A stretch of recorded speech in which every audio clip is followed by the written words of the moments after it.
For the first time this season, the Astros have a 3-game winning streak.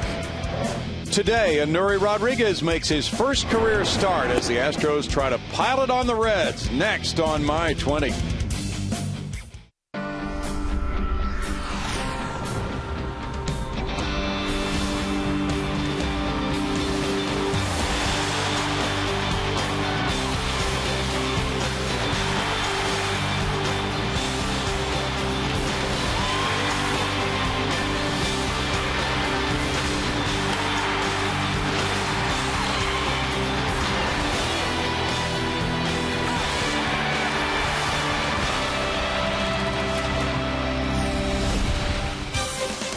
Live from Great American Ballpark in Cincinnati, Ohio, My 20 brings you Houston Astros baseball. Today it's Game 2 of a 3-game series. The Astros meeting the defending NL Central champion Cincinnati Reds.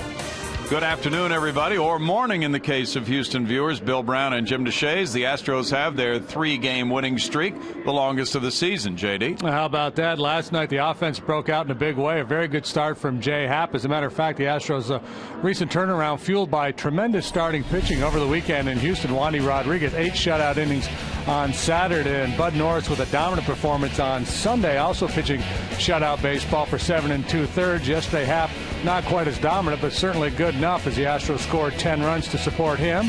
Today, can Nuri Rodriguez follow suit? It's his first major league start. Lefty Travis Wood is his opponent, and coming up in Game 2 of this series, it's a 5-way Astros offense really exploding with a 6-run inning last night, the biggest inning of the year, fueled by all this Skyline chili. We'll see what they come up with today.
The ballpark, where it's going to be overcast today and the temperature is only 41 degrees at game time. The winds are not, well, they're negligible right now, slightly in from the left to the right. 84% humidity, 40% chance of rain. There are little dribbles coming down as we speak, but we'll have baseball. And Bill Brown and Jim DeShays are in the booth to get this one underway, guys. And it's considerably cooler than we thought it would be. Here's the Astros batting order, beginning with Michael Bourne, followed by a torrid Jason Bourgeois in left field. Hunter Pence is the right fielder. Brett Wallace, the cleanup man, at first base, followed by Chris Johnson at third, Bill Hall at second, Clint Barmas at short. J.R. Tolles is the catcher for Anuri Rodriguez, who makes his first major league start today. Well, and a youngster going for the Cincinnati Reds this afternoon as well, Travis Wood. You take a look at his last 3 outings, and it kind of mirrors what he did in his first 3 outings. It's been a pattern of good one, bad one, good one, bad one for Wood. The bad news for the Astros is he's due for a good one, coming off the shortest outing of his young major league career, just 3 1/3 innings last time out. Defensively, it's Heisey, Stubbs, and Bruce across the outfield for the Reds. Valleca in there at third base, Giannis, Phillips, Votto. Ryan Hannigan does the catching. It's lefty on lefty as Michael Bourne is set to go to open this game. He looks at strike one from Travis Wood. Bourne is tied for the major league lead in steals with 11. He's hitting .279 and he has driven in 7. Third baseman Chris Valleca is in tight. Bourne starts the bat and the appeal goes down to third. That's ruled a strike. James Hoy is the home plate umpire. Bill Miller made the call from third, and Michael's behind 0-2 in the count. Yep. Yes, he did. He was 1 for 5 last night, scored a run, but this time down on strikes, and Travis Wood, who had a rough first inning last time out, gets a quick out. Yeah, the Reds really like this young guy. He has good fastball command, has an outstanding changeup, uses both sides of the plate effectively with his fastball. There's a tight little cutter or slider of some sort to finish Michael off. The Astros have not seen much of him. A couple appearances last year, 2 6-inning starts for Wood against the Astros. Jason Bourgeois takes strike one. He has started the last 3 games, and he's gone 8 for 14 in those 3 to get up to .390. He's driven in 5 and has a .390 on base average. Starting for Carlos Lee, who's still coming back from the injury to his rib cage area from that collision on Sunday. Bourgeois cashing in on this opportunity to play. He's made 6 starts and he's hit safely in each of them this year to the tune of a .407 batting average. Fouls that one away and keeps the count at 0-2 for Jason. 10 for 17 his last 5 games while driving in 4. Well, can't get much hotter than that. He had another 3-hit game last night, his second in the last week, to match his career high. Wood just missing, goes to a 1-2 count with Hunter Pence on deck. But the only way you can be hotter than Jason Bourgeois is to be Brett Wallace. Yeah.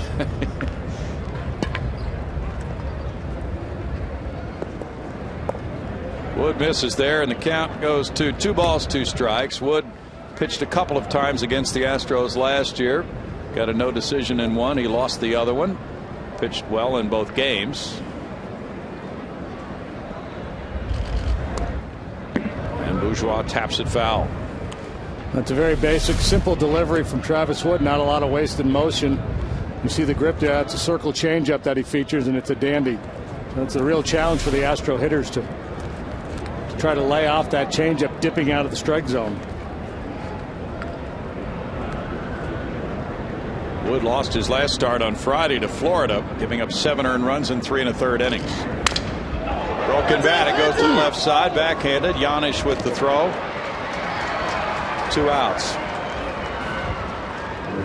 So Wood with that 1-3 record, a 6.82 ERAs, turning things around in this inning. He had a 5-run first inning against the Marlins in that last start, needing 46 pitches to get through it. And he went 7 innings, 1 earned run first start, and then he gave up 6, and then 1 again, then 6 again, and then 3 against the Cardinals in 6 1/3 2 starts ago. So it's been a kind of a maddening pattern of inconsistency. Strike to Hunter Pence, who sports a 7-game hitting streak. It's a season high for Hunter, and he's hit .333 during that 7-game stretch. Last night he was 1 for 5, scored a run.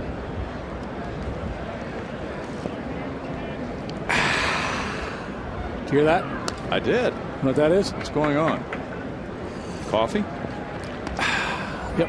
It's the sound of a nice, hot, steaming cup of coffee on a chilly day here in the Queen City. It's supposed to reach 56 today. Do you see that happen? I do. I think by 2 o'clock this afternoon it's going to be 55. We'll check back in the 7th inning. This is what they have here at the ballpark in the press lounge. It's good stuff. It's hard to drink with his microphone in the way, though. Well, it does create a problem. It does get in the way. Swing and a foul ball. Yeah, he did. Still no balls, 2 strikes. The Astros really let it out last night offensively. 13 hits, 10 runs, and a 10-4 win. Jay Happ beating Mike Leake. Houston now with a 12-17 record. This guy lives just a couple of miles from Cliff Lee in Arkansas. Have the same agent, work out together in the offseason. Lee's a much bigger guy, probably a little better fastball, but you can see some similarities in their delivery. Dave Raymond, Brett Dolan do not need coffee. Raymond's got a double over there he's working on. 2 balls and 2 strikes. Well, those guys are real stalwarts on this trip. They have the windows open again today. They are true outdoorsmen. Little chop goes foul, third base side. The Reds have fallen below 500 at 14-15. That's the first time they've been under 500 since May 7th last year. They have some very legitimate concerns with their starting pitching. Now we're going to see Homer Bailey tomorrow and Johnny Cueto due back soon, so that could prove to be a real difference maker for them. But their pitching has really struggled so far this year. Offensively, they're a sound club. Score plenty of runs. Defensively, they catch it. But the pitching has been very inconsistent. Wood does his best impersonation of Cliff Lee and has a 1-2-3 first. Nuri Rodriguez is next.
It's 0-0 as the Reds come up with the starting lineup. Dusty Baker will go with Drew Stubbs in center field. Chris Heisey in left. Joey Votto at first base. He's been on base in all of the Reds games this year. Brandon Phillips at second base. Jay Bruce in right field. Ryan Hannigan the catcher. Paul Janisch at shortstop. Chris Valaika at third. Travis Wood the pitcher. First major league start for Nuri Rodriguez, signed by the Rockies at the tender age of 17 back in 2005. Worked his way through the Rockies and then the Rays system. This year, his first big league experience, and it's been all out of the bullpen until this start, but you can see plenty of experience as a starter, almost exclusively a starter in his minor league career, 41 and 43 with a 4.56 ERA. He's got speed to burn in the outfield with HOU, Bourne, and Pence. Infield of Johnson, Barmas, who looked awfully good last night. Billy Hall, Brett Wallace on the right side. J.R. Tolles been nicked up with that ankle problem, so he hasn't played a lot lately, but feeling much better. And he's the guy who will be flashing the signals this afternoon. Anuri Rodriguez has appeared in just 9 major league games. He has a total of 8 innings under his belt. Obtained from Tampa Bay in the Rule 5 draft last December by the Astros, and his first pitch to Stubbs is ball 1. Stubbs at 265 with 5 homers has driven in 15. That evens the count at 1-1. Stubbs last night had a 2-run double in the 5th inning, going 1 for 4 with a walk.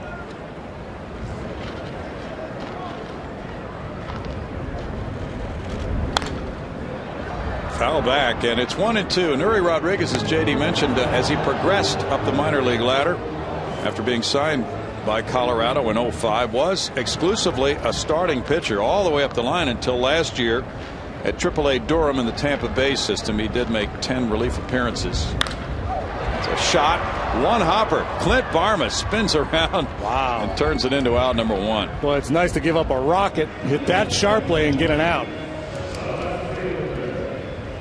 That could be a confidence builder for the 23-year-old right-hander. Well, he's been out there a little bit so far this year, but there has to be some extra nerves involved with your first major league start. So you'd like to see a guy have a nice, clean start to the ball game, post a quick 0 here in the 1st inning, and get into that dugout and regroup. Barmas, as advertised, can really play the position. Chris Heisey, the left fielder, takes that fastball, and it's good for strike 1. 256 for Heisey, 2 homers, 12 runs batted in. Heisey was the right fielder last night. He went 1 for 4. Reds move him around in the outfield. No balls, 2 strikes. So Anuri Rodriguez, with that background as a starting pitcher, gets the opportunity to move into the number 5 spot in the rotation, with Nelson Figueroa having gone to the bullpen. And Figueroa, who had the number 5 starter spot, worked hitless inning in last night's win.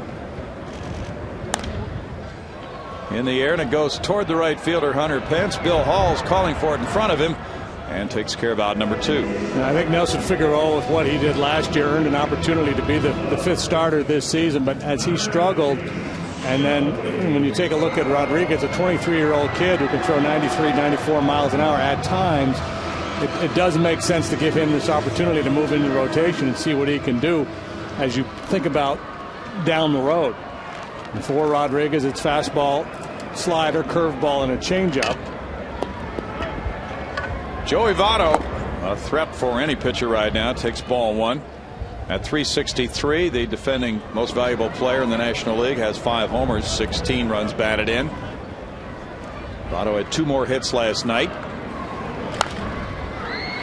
That one goes out of play. Joey has played 2 for 4 in last night's game. He's played 4 games against the Astros this year. He's had 2 hits in each of those 4 games. Leads the league in walks with 26. He's been on base in all of the games he has played. Only he and Ryan Braun have done that in the National League.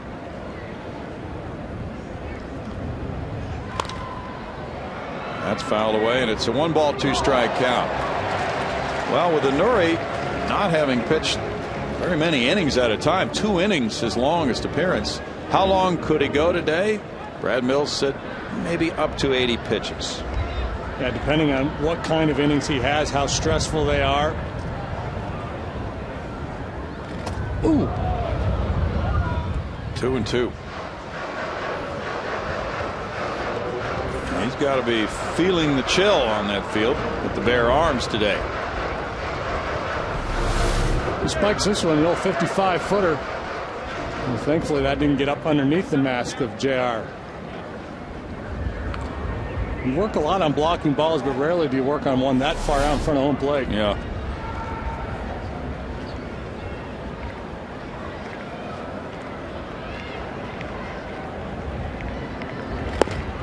Now upstairs, and Votto strikes out. Well, that's a power display there from Manuri Rodriguez in his first inning as a major league starter. He goes 1-2-3 through the powerful Reds, and it's 0-0.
By AT&T.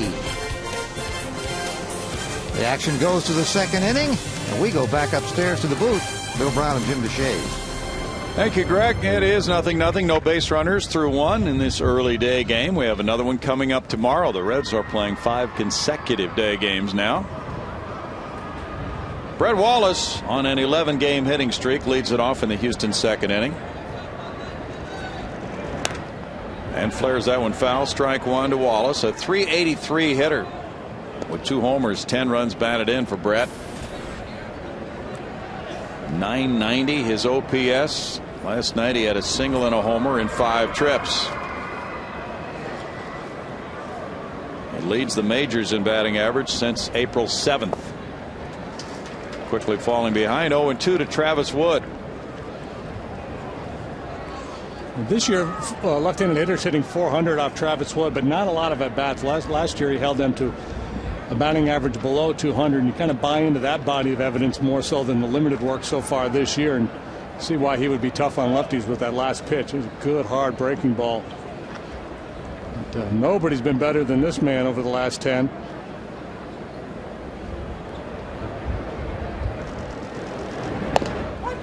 That strike 3 call. James Hoy rings it up for Wood. 3rd strikeout. Pitching like a man on a mission right now, boy, and all of his pitches look really crisp. The breaking ball, the changeup, and the fastball. Because of the changeup and the good breaking ball, he's able to slip that fastball right by you.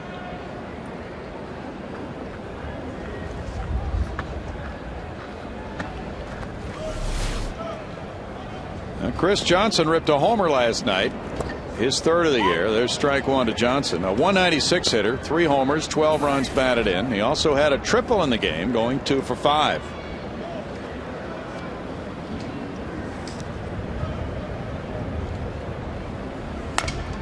Broken bat, fly ball outside the right field line will reach the seats. So a couple of broken bats so far for Wood. That one looked like it really snapped. Let's take a look at it. Yep. It's a tremendous wiffle ball bat he's got left in his hands. Sheared right off. You can stake your tomato plants. Hitters generally don't like days like this, especially when that happens. That little tingly sensation in their hands from the bat being broken. And it's rather chilly. 1 ball, 2 strikes.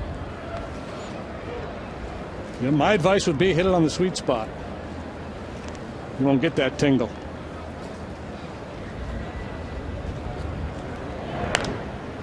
Woods working with a nice pace, as you indicated earlier. Still 1-2. Dusty Baker would love to see a reversal of form from his starting rotation. The last 5 starts, Red starters have combined for a 10.62 ERA. And right now they have the 15th best ERA in the National League. Fly ball right center. Bruce coming in. 2 outs. Yeah, I don't think they have to be a great pitching team to win here because they have such a good offense, but they obviously have to be a lot better than what they've done so far this year. And CJ, pretty good low ball hitter, but that one he was out in front of. Good off-speed pitch. Bill Hall at 213 with a homer, 10 runs batted in. Last night had a sac fly, drew a couple of walks and scored 2 runs. Line drive right field, headed for the corner. And Hall will get to at least second base. Bruce plays the carom. First base runner of the day, Bill Hall, double number 3 of the season, hitting it sharply over first base. Yeah, Bill 0 for 2 last night, but a good night at the plate with a couple of walks and a sac fly to drive in a run. He scored 2.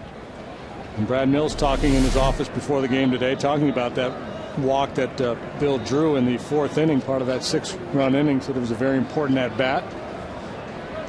Now 2-out double, a chance for Barmers to drive him in. Well, Clint did that last night. He had a 2-run double and another double to go with a walk. And they say he went on appeal to first base umpire Tom Hallion at strike 1 to Barmers. A 182 hitter with 2 runs batted in for the season. In limited play after coming back from the broken bone in his left hand. Clint's had just 11 at bats in 3 games.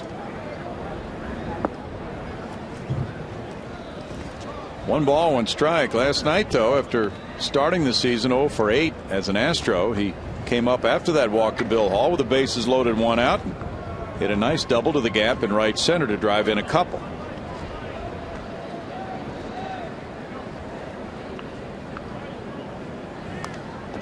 Fouls that one back, and it's 1-2 to Clint Barmers. Travis Wood was a 2nd-round pick of the Reds in the 05 draft. In 09, he was their minor league pitcher of the year. 30 pitches so far for Wood. He started their 2nd game this year. A whole bunch of those pitches strikes. He's very aggressive.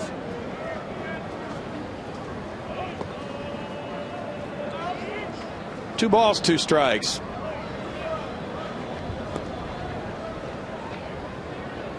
Hall and Phillips alongside each other at second base. The Astros are 2-2 against the Reds this season. All those games have come in this ballpark. Next week, the tables will be turned. The Reds will be in Houston.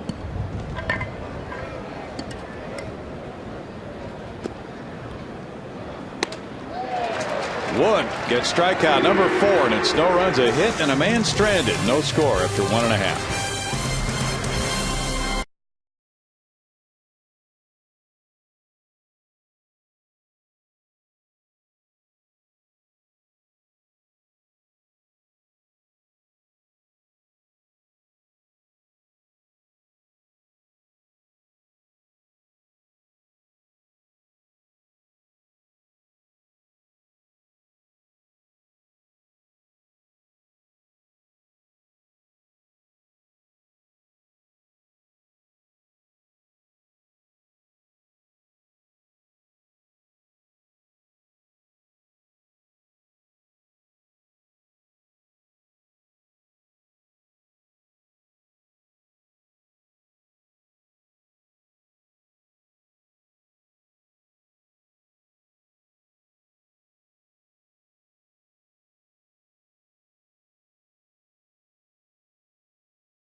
0-0 here in chilly Cincinnati. The Astros got a 2-out double in the top of the inning from Bill Hall. And we're focusing on the young right-hander, Anuri Rodriguez. And his chance now to make an impact as a member of the starting rotation.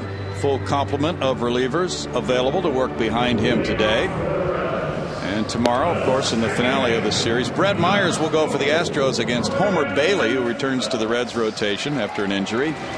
So Brad Mills has to like what he saw in that first inning, JD. Yeah, pitching almost exclusively with his fastball, and understandably so, a lot of adrenaline, and just wanting to establish that pitch early. He was able to go 3 up, 3 down, not throw too many pitches, finish with a big punch out of Joey Votto, so off to a good start for the young right-hander. Brandon Phillips is the first up here in the bottom of the second inning. The veteran second baseman checks in at .340. He has 4 bombs and he's driven in 15. Ball 1 to Phillips. Phillips, a very important guy to the Reds.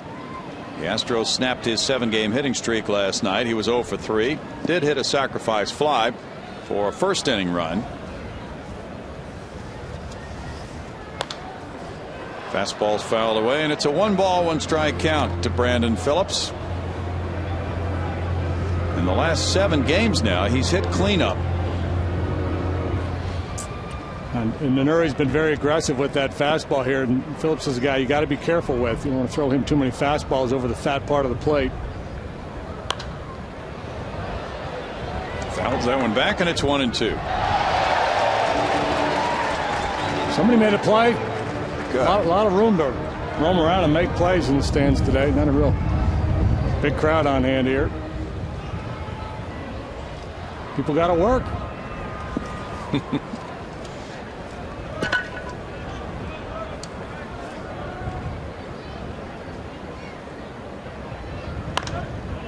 Phillips fouls that one away again, and it's still a 1-ball, 2-strike count on Brandon Phillips.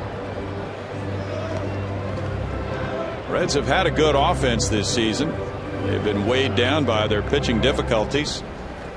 They're 1 game under 500 at home, 8-9 at Great American Ballpark. They've dropped 9 of their last 12 home games.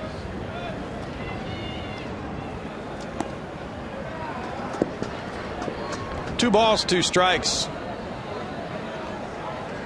And quite often a Rule 5 draft choice, pitcher type, is in the bullpen.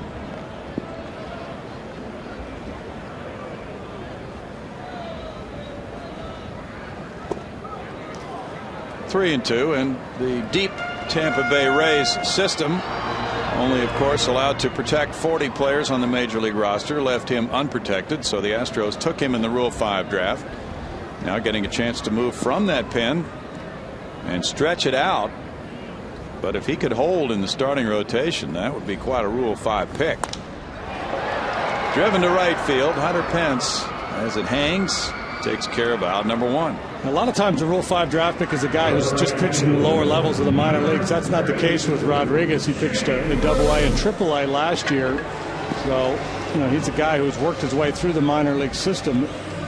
Many times what clubs do with that Rule 5 draft is that they'll identify a good arm down in the lower minor leagues that hasn't been protected, and they'll say, well, we've got room for him on our roster, and many times it's a team that doesn't expect to contend, so they'll bring a kid to the big leagues and just use him sparingly. Because you have to keep him in the big leagues or offer him back to the team you drafted him from.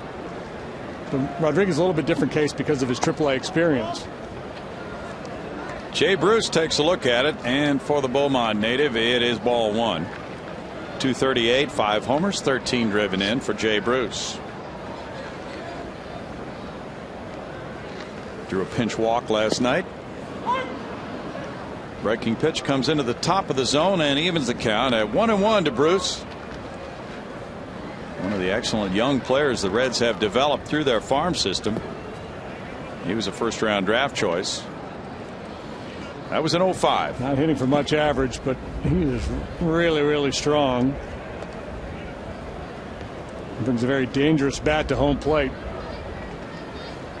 A bat which produced 25 homers last season and drove in 70 runs.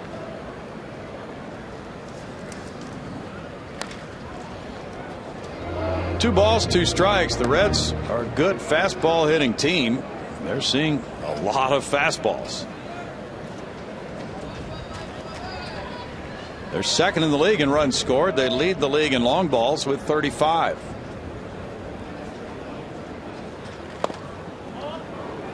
It's 3-2. They rank second in total bases, and after what they did last season, they have generated a lot of respect from the pitchers around Major League Baseball. Strike 3. 5 straight set down by Anuri Rodriguez. And again, it's just one fastball after another, trying to move the ball in and out. He doesn't get great movement on his fastball. That one had a little run.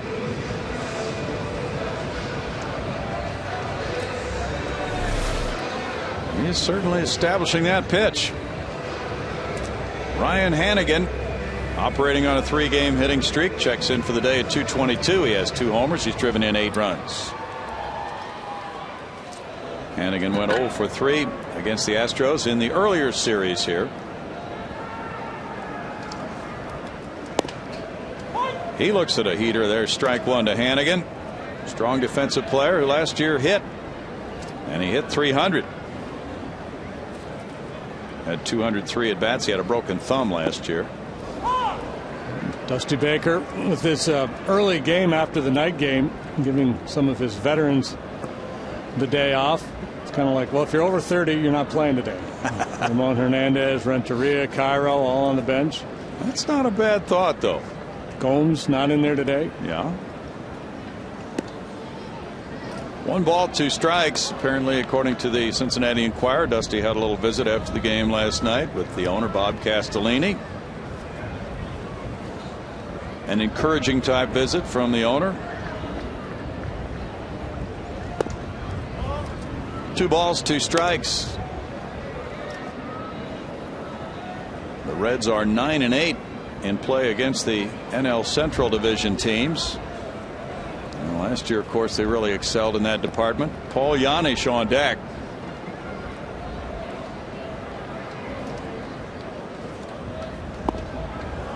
It's 3-2. 3 straight 3-2 counts in the inning for Anuri Rodriguez. Astros lost 10 of 15 games to the Reds last year. They need to be aggressive here. Got 2 out, nobody on. You don't want to walk Hannigan. Not that he's incapable of hitting the ball out of the ballpark, but he's not considered a power threat, so go ahead and go right after him. Try to finish off this inning, and you'll have 7, 8, 9 due up in the bottom of the 3rd.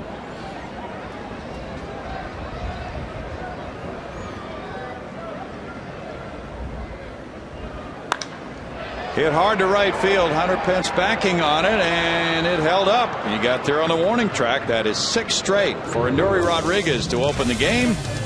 No score.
A little session with Arnie as he goes back into the dugout, talking about grip or something. Quite a start for the youngster, though. 6 up, 6 down. Travis Wood also has been strong in the first 2 innings. No score, and it's J.R. Tolles leading it off in the 3rd. He's on a 3-game hitting streak. 364 with 2 homers, 4 runs batted in for J.R. from Crosby, Texas.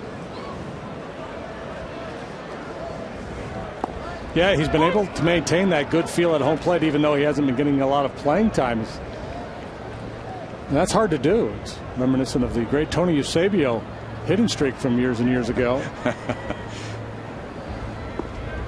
20-some odd game hitting streak over about 2.5 months. Yeah. That was a real rarity. JR's hit safely in 9 of his 10 starts. He's been bothered by a left ankle problem. Reported to be much better. 2 balls and a strike. He fouled a ball off his left ankle several days ago and then rolled over on the ankle. A reaction to that pain. But with the day off yesterday, now getting a lot better.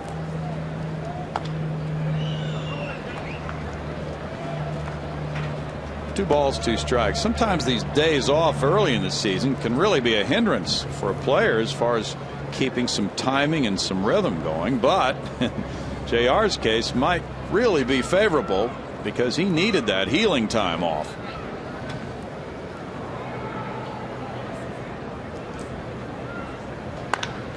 He rips this one fair into the left field corner.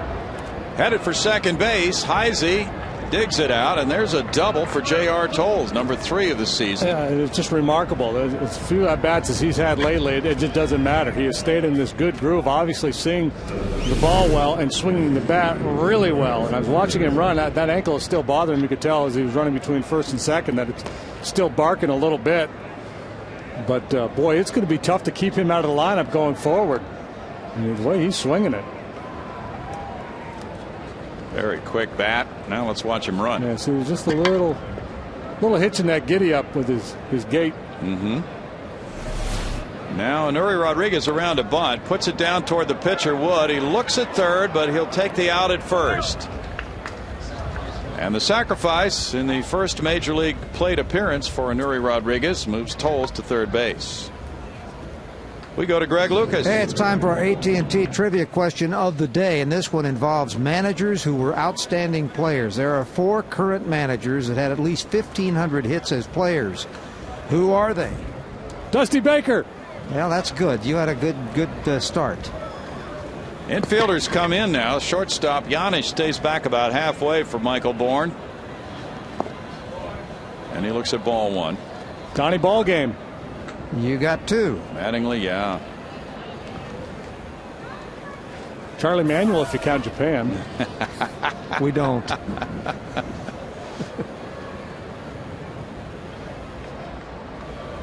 Don't think Joe Girardi ever got that many. Ground ball goes foul. 1,100 for Joe. Ooh, you checked. I checked. Very impressive. One of them is, of the 4, is the guy who has the most home runs of the 4. You haven't mentioned it yet. No, I got to go through the clubs. That's what I thought. This may take a while. Especially considering it's a day game.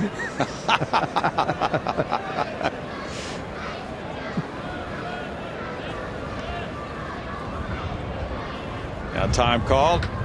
Kirk Gibson. That is the one with the most homers, 255. Baker had 242. And one left is a guy who gets himself in trouble a lot. Ozzie Guillen. That is it. Okay. In order, it's Mattingly, Baker, Guillen, and Gibson in hits, but Gibson leads Baker in homers. And Mattingly was 3rd. Good list. Yeah, good players all. Last night we were talking about LCS MVPs. Dusty Baker was the first recipient of that award in the National League in 1977. No squeeze going on here, fellas. Looked like he shortened up a little bit, though. Mike Scioscia is another one that had over 1,000, 1,131, but just the 4 with 1,500 or more. Watch Michael on this. Well, they were thinking maybe squeeze, but it's 2-1. Now, if they were thinking squeeze, somebody missed a sign, because if the squeeze on, then Toll's got to come down the line regardless of what Michael does. I think he was just thinking about dropping a bunt down, maybe for a hit, or maybe just want to take a look at a pitch. 3 balls and a strike.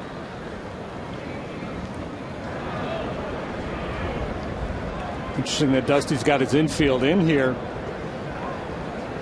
this early in the ball game to try to cut off that run. Very interesting. With the guy making his first major league start on the mound for the other team in this ballpark. And I'm not saying it's wrong, I'm just saying it's interesting. All right, here's the official AT&T answer, and of course it was correct. JD and Brownie had it. Mattingly, Baker, Guillen, and Gibson. 1,500 hits or more as active players now managing. Yeah, good solid careers, all 4 of those guys. No Hall of Famers, but Hall of really good. Now double play depth for Giannis and Phillips. Runners at first and third, and Jason Bourgeois the batter. Taking strike 1.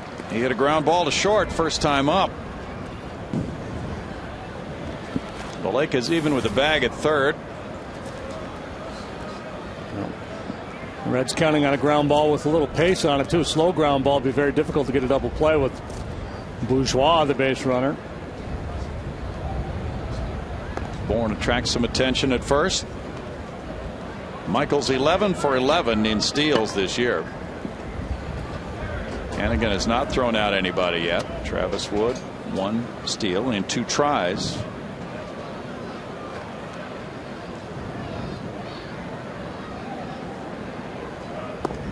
Bourgeois takes a look at ball 1, and it's a 1-1 count. Wood, coming into this game, had allowed 40 hits in 31 2/3 innings. Dave Clark has signs. Amazing the impact that base runners have on a pitcher, especially a base runner like Bourne. But Wood, whose tempo was so brisk the first couple innings, really slowing things down here. Bunted in the air and foul. Votto can't get close enough to dive for it. 1-2. Well, see what Jason Bourgeois is thinking. Push a bunt out there to the right side and maybe get a base hit. You stay out of the double play, and if a successful bunt pushed down that direction, Tolles is going to be able to trot on home with the first run of the ball game. Hunter Pence is on deck.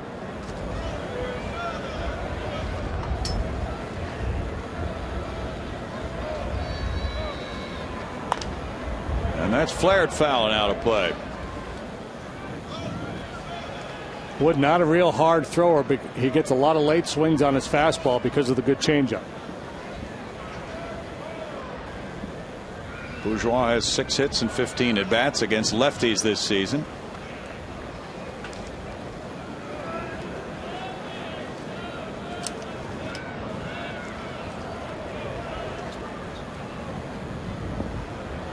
Hannigan blocks it. It's 2 balls, 2 strikes.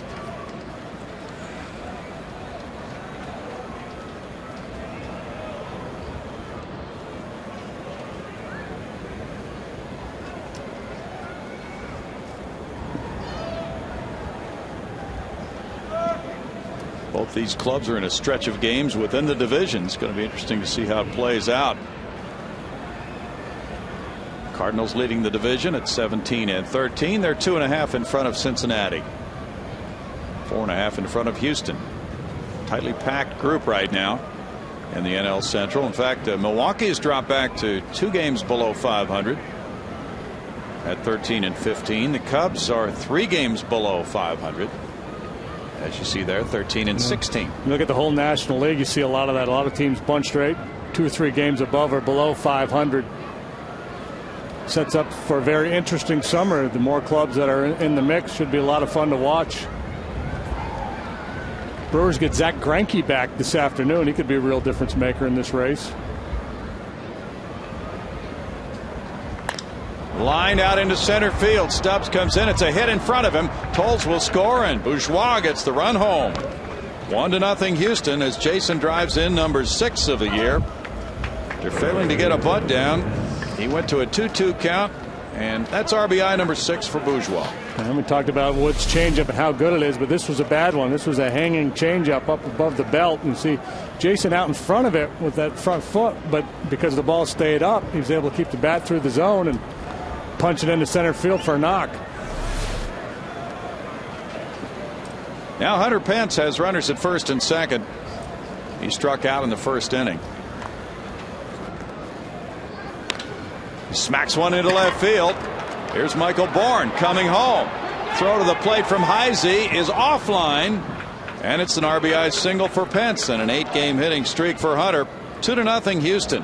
22nd run batted in for the club leader. Magic inning in yesterday's ball game, the top of the 4th, when the Astros played it to 6, and they're on a similar run here now. Great at bats, double, sacrifice, bunt, single, 2 in, looking for more. Heisey got to it in a hurry, throw offline a little bit, but with Bourne running, they weren't going to get him anyway. Now it's Brett Wallace. Bourgeois draws some attention there from Wood at second base with Hunter Pence on at first. 3 hits and a walk in the inning for the Astros. And continue to do a lot of very good things with runners on base. Runners in scoring position in particular.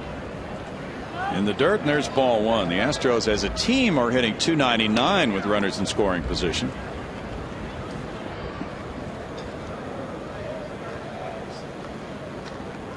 Pence is now 4 for 8 in his career against Travis Wood with a homer and 4 runs batted in. Only Atlanta and St. Louis with better averages with men in scoring position. It's a strike to Wallace. The count's even at 1-1 for Wood.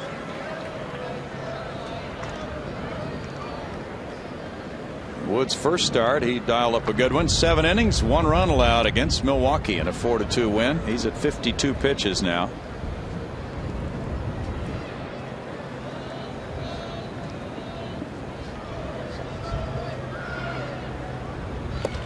In tight. That one missed by quite a bit. Hannigan had to reach back across his body to catch it. And it's 2-1. Yeah, what you're seeing from Wood is what you see from a lot of pitchers, and especially inexperienced pitchers. You get base runners on, get a little bit of a jam, and there's a tendency to rush and overthrow, and then you just start misfiring. We saw it last night when Mike Leake left a lot of balls up. Wood, who was very sharp through 2 innings, not hitting his spots here in the 3rd.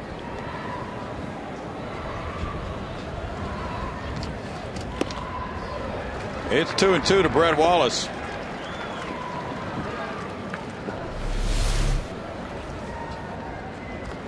And just late getting started there.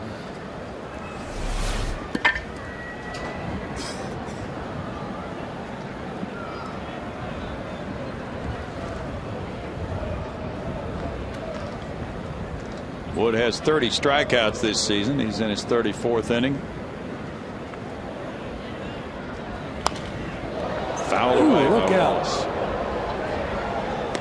That was a missile.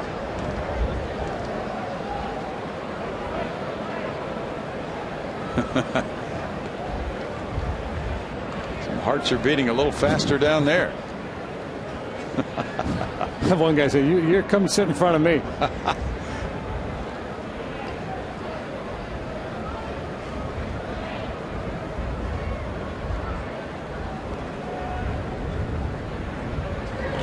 Wallace looks at it. It's ball 3, and he's worked the count full.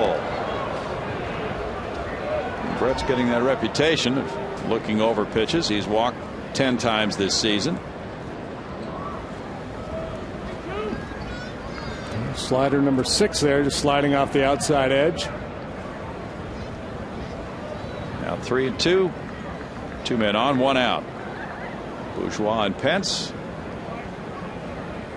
Not going, and it's foul back.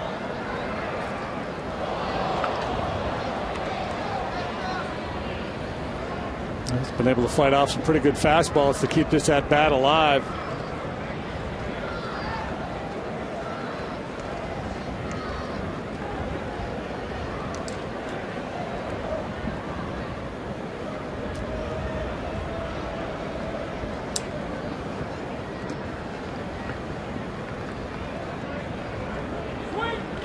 Wallace up the middle. Wood falls. It's a double play ball from Yanish Tabado.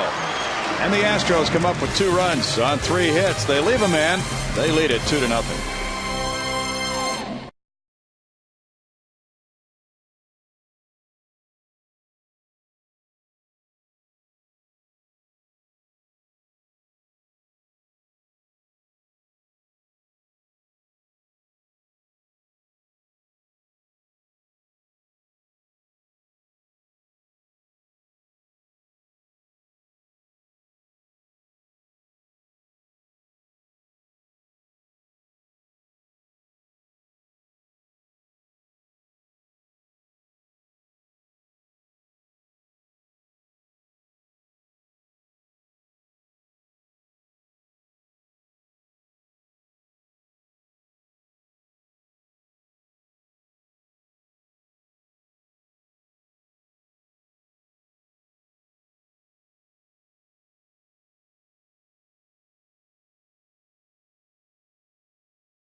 Gift of Astros baseball this Mother's Day. The Mother's Day 6-game flex plan presented by Lewis Jewelers allows mom to choose 6 games she wants to attend this season, and each account receives a $50 gift card from Lewis Jewelers. It's a pretty good deal. You can visit Astros.com tonight and get all the information. It has been interesting down here weather-wise, guys. When the sun comes out, it feels like it's going to reach JD's prediction for the next 30 minutes, and then the sun goes behind the clouds and it's cold again.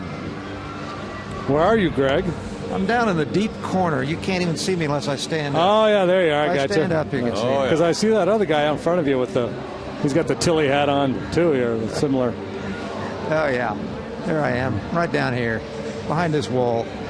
Keeps me out of the wind. Hunker down. Yeah. I'm ready. I'm ready.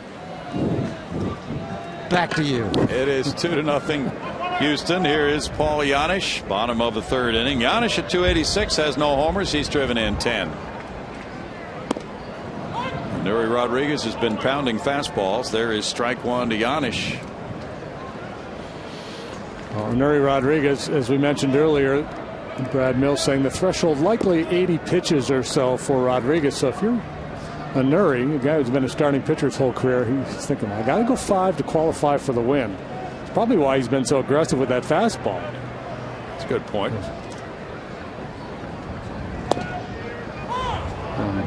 Well, that was a dandy there. 93 at the knees. A little run. Javier Bracamonte was talking about the need for Nuri to keep it down today, and that's what he just did. Yeah, that pitch right there. Big tall guy, 6'3", 6'4". And when he stays back a little longer, gets his arm up, he's able to get the ball down around the knees, and that presents a difficult angle for the hitters as the ball comes into the hitting zone. Sometimes he has a tendency to rush, maybe overstride, and when you do that, you tend to elevate the ball, and it'll flatten out on him and become quite hitterish.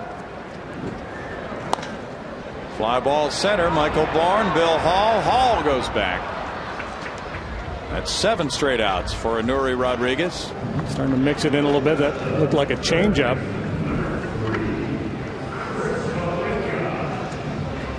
Chris Valleca is the batter, starting at 3rd base today, while Scott Rowland is on the disabled list, and Juan Francisco also is on the disabled list. Valleca at 167, which just called up from the minors a few days ago. He was 1 for 1 in last night's game as a pinch hitter.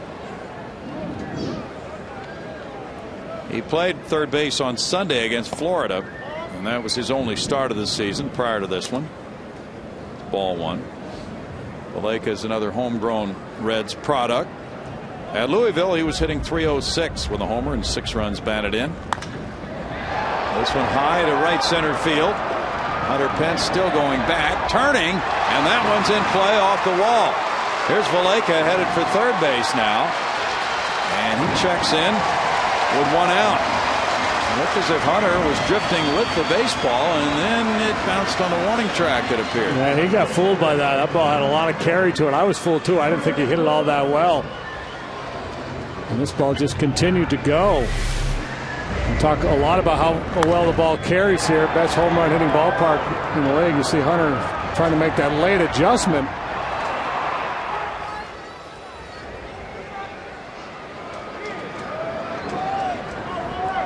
Will not score high points for artistic merit on that one. Tough sky today too.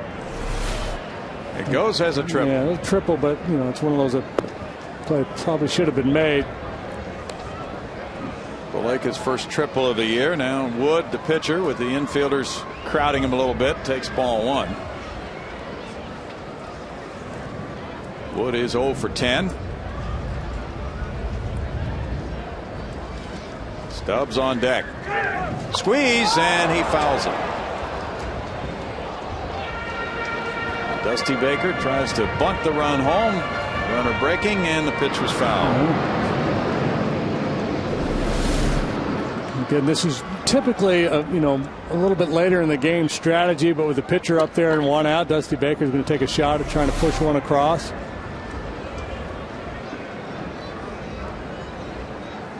Wood has 2 sacrifice bunts this year.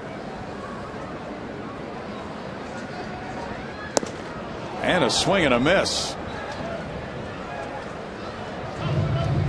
1-2 to Travis Wood.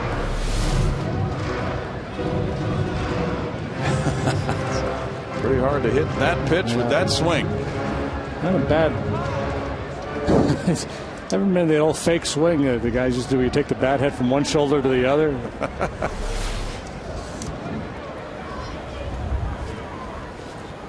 Middle infielders are in halfway. Well, in fact, they're all in halfway now.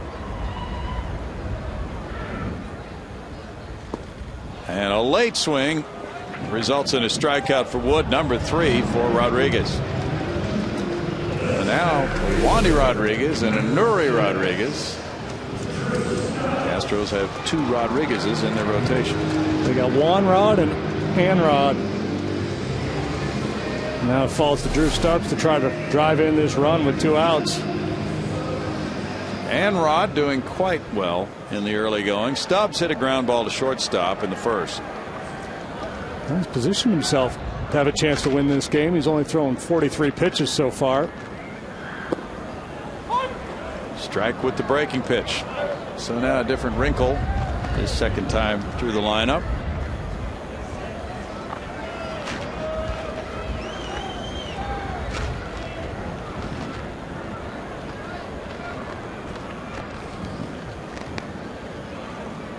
In the dirt, and Tolles gets down and blocks it to keep the runner from advancing. 1 ball, 1 strike.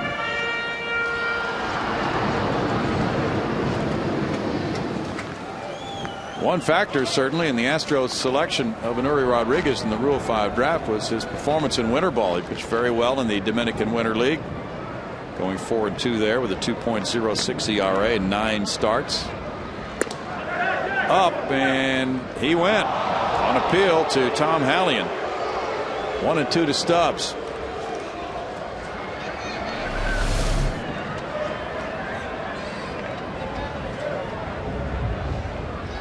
Flip a coin.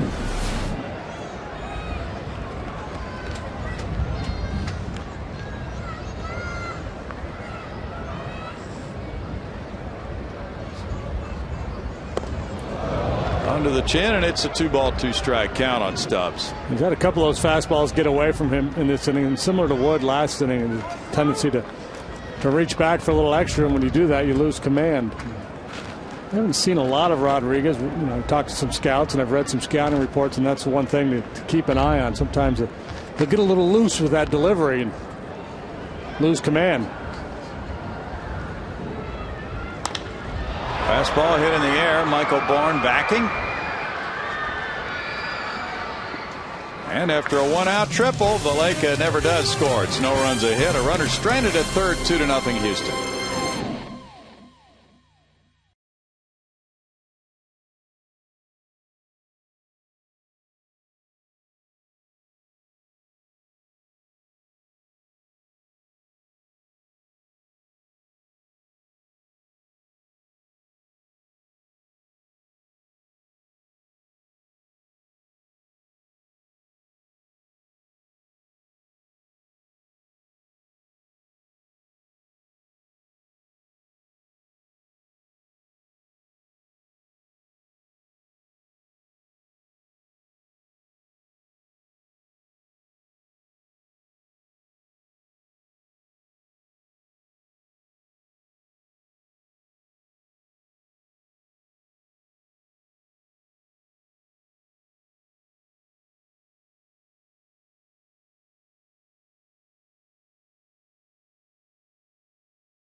It's 2-0. Houston leading Cincinnati. We go to the top of the fourth inning. It'll be Johnson, Hall, and Barmas due up against lefty Travis Wood. The Astros have 4 hits to the Reds 1. Chris Johnson hit a fly ball to right in the second inning. Glad to have you with us for this matinee from the Queen City, Great American Ballpark. Very early start for a day game. They'll come right back and do it again tomorrow. Now, Dusty Baker was talking about his team's string of 5 straight day games, saying, well, you know, it's good to have several in a row. It's more like spring training. Players get used to that type of a routine. 2 balls, no strikes. In the Astros case, they'll have today and tomorrow, then go back to night baseball Friday and Saturday night in Pittsburgh, and the day game for the finale of the road trip Sunday afternoon.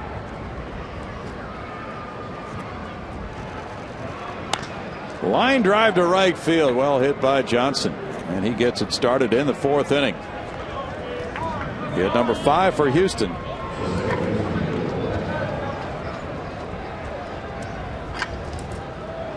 J.R. Tolles led off with a double in the third. Now here's C.J. Fastball in the outer third, and he just stays right on it, drives it to right field. Good solid line drive single from Johnson. Bill Hall double just inside the right field line in the second inning.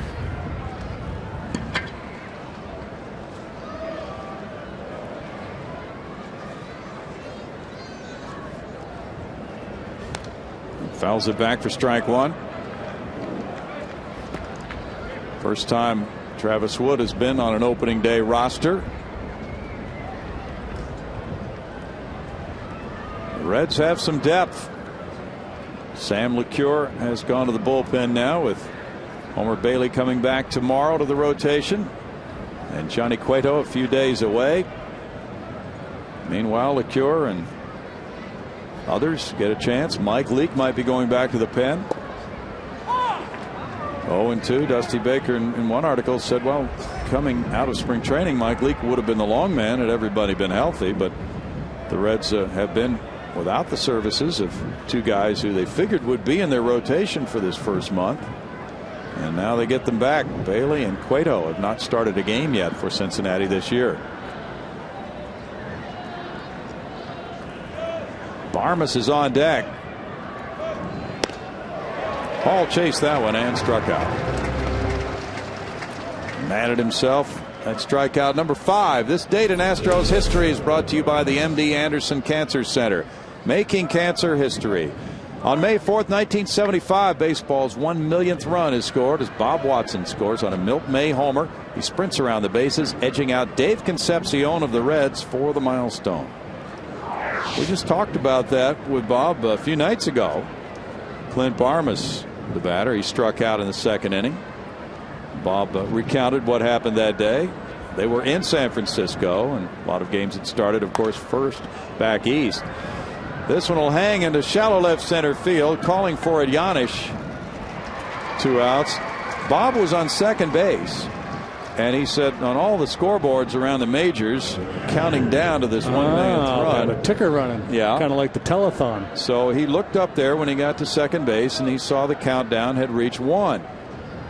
And he said then he kind of forgot about it.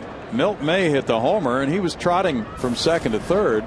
But if you recall, the bullpens were down the left field line at Candlestick Park, and the guys in the Astros bullpen started yelling at him to run, and that reminded him, so he sprinted home and he beat Concepcion by about a second or so for the 1 millionth run. J.R. Tolles looks at ball 1. That's fun. Did he win a prize? I didn't ask him. I don't remember. What was his motivation? He just wanted to be the trivia question, right? He wanted to be the guy. Probably did. Yeah. It seems that there was something at stake. I don't remember now what it was.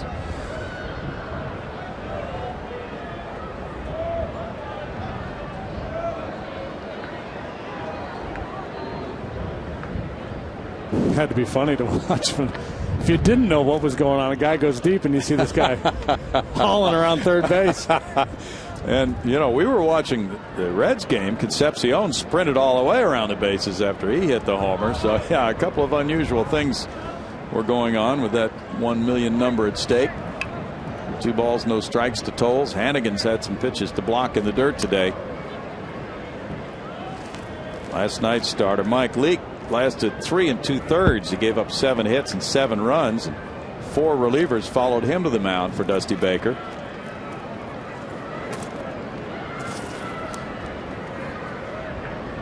Bob Watson, one of the top hitters in the history of the Astros. He put together some outstanding years.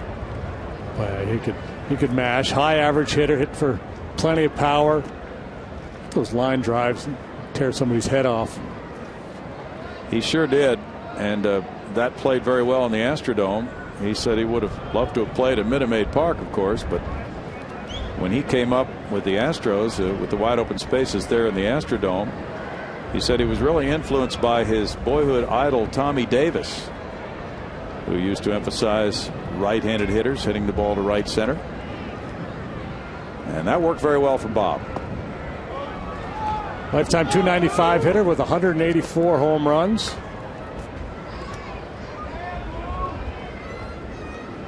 Later, of course, becoming general manager of the Astros. 3 balls, no strikes. First African-American general manager in baseball. 3-1 to J.R. Toles.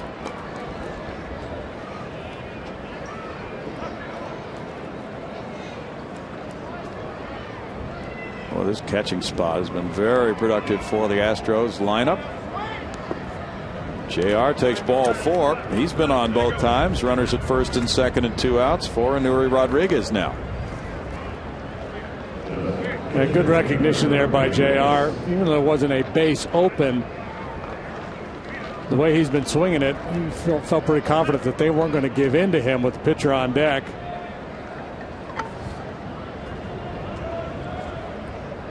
Rodriguez put down a bunt and advanced Toles from second to third with that sacrifice in his first major league plate appearance. Bouncer to third. On one big bounce, it goes to Valleca for the force on Johnson.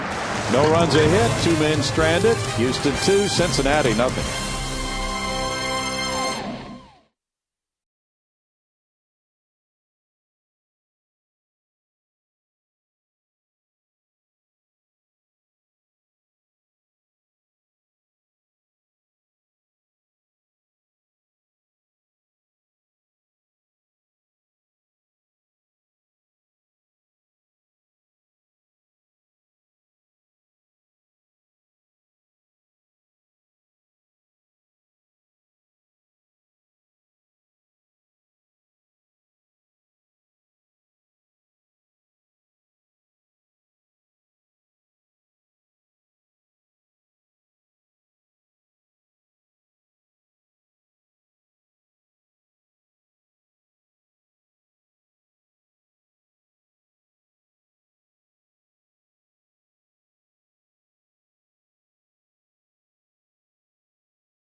On the scoreboard back in the 3rd inning, J.R. Toles led off that frame with a double to give him a 4-game hitting streak.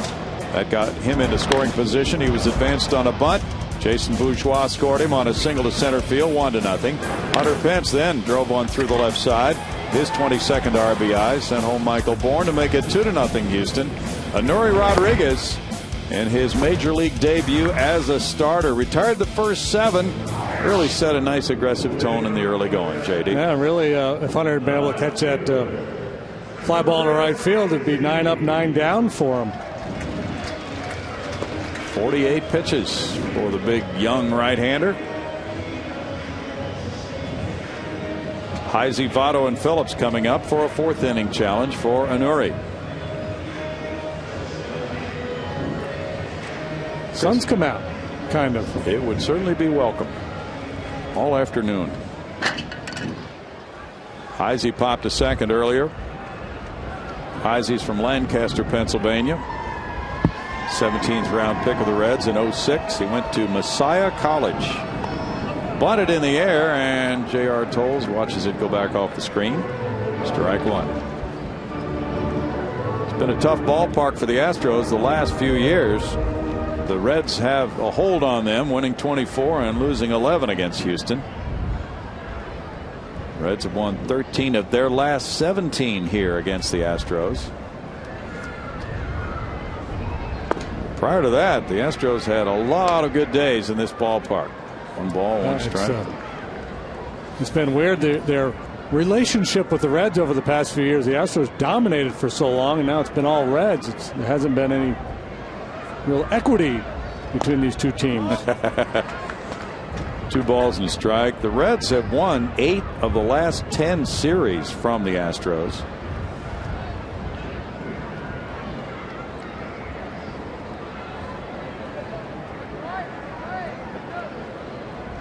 Of course, 2 players that really helped the Astros immensely in beating the Reds were Lance Berkman and Roy Oswalt.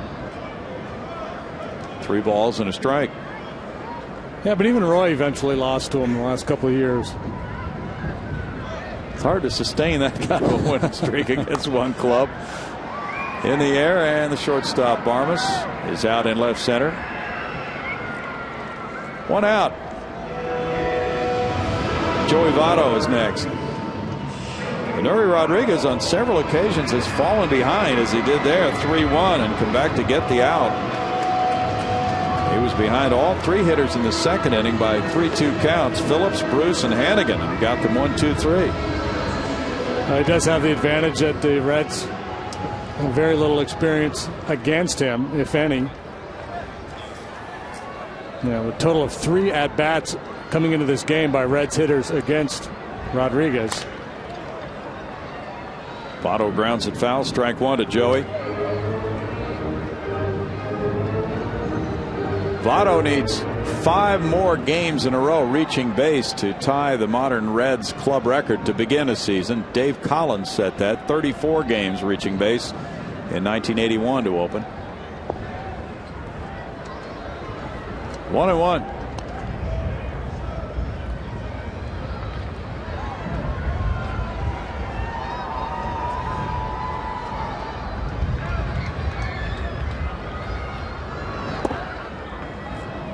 It's 2 balls and a strike. Well, last year it was Votto and Albert Pujols neck and neck for the MVP honors.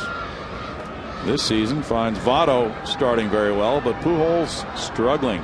0 for 5 last night.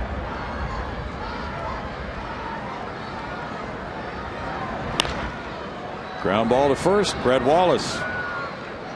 2 outs. On first base, as is normally the case, a very deep position, at least in the National League, with Votto and Pujols. Prince Fielder. Now Brett Wallace starting to make a name for himself, like Davis, the youngster over there with the Mets.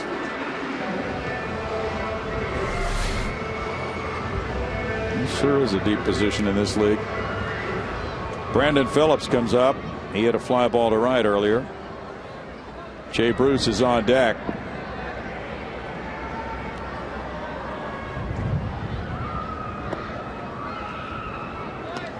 Rodriguez starts with a breaking pitch, and it's ball 1. There's the breakdown on his outs.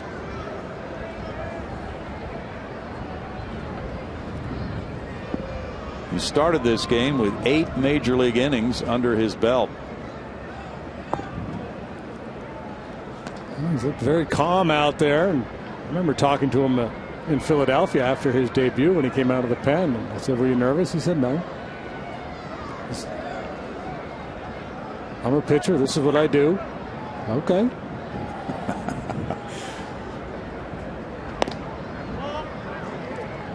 Three and 0. But as a starting pitcher, those nerves have a few days to build in anticipation of that next outing. Yeah, absolutely. I mean, I think it helps to have a few relief outings under your belt before you make that first one, if you get the opportunity to do that. But either way, you're going to have some extra butterflies in your first major league start.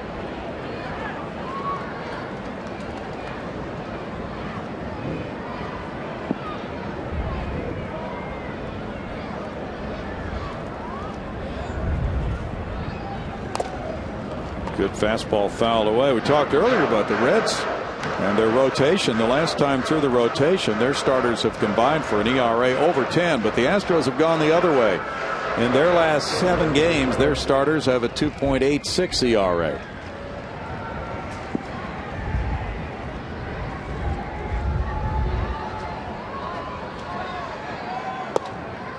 That's a 2-out walk to Phillips. First walk of the day for Rodriguez. Jay Bruce will follow. I'm talking with Brad Mills before the game and talking about the pitch count. Mills pointing out it's not just the pitch count too. It's the ups and downs. It's kind of one of the modern terms when they talk about pitchers. How many times has he been up and down over the course of a game as a reliever? You come in and pitch an inning, maybe 2. But when you get back into the starting role, it's in and out of the dugout 4 or 5 different times.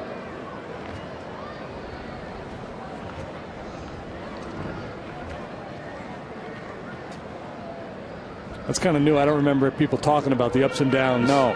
It's kind of a new terminology. Yeah, it really is.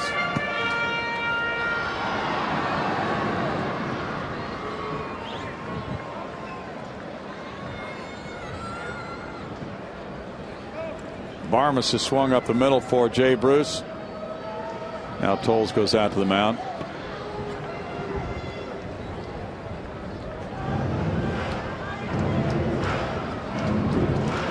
Tolles realizing Bruce is a very dangerous hitter. They want to make sure they're simpatico as to how they're going to go after him.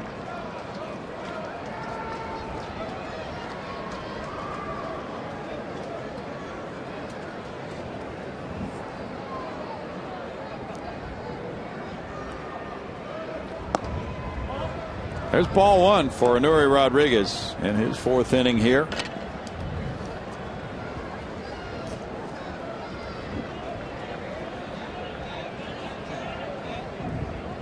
Johnny Cueto will start the Sunday game for the Reds at Chicago.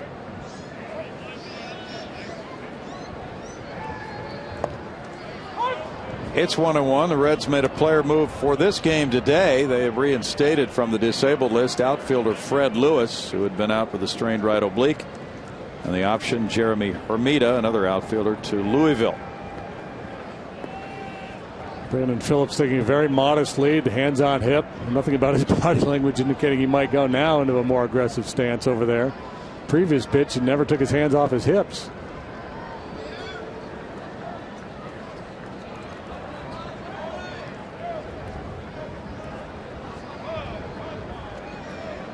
Phillips is 2 for 2 this year. He was 16 of 28 in stealing last year. Pitch is ball 2. Phillips certainly capable of stealing a base. But the one thing, if you're the Reds, you've got a power hitter in the batter's box, and Rodriguez's command has not been quite as sharp here, with recent hitters. So you got to be careful about taking a chance on the bases if you feel like you got a guy who can pop one out of the ballpark.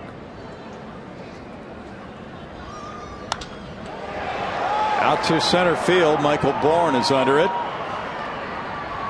to put up another 0 for Anuri Rodriguez. He has 4 of those, and he has a 2-0 lead.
Astros baseball is brought to you by Sonic, America's drive-in.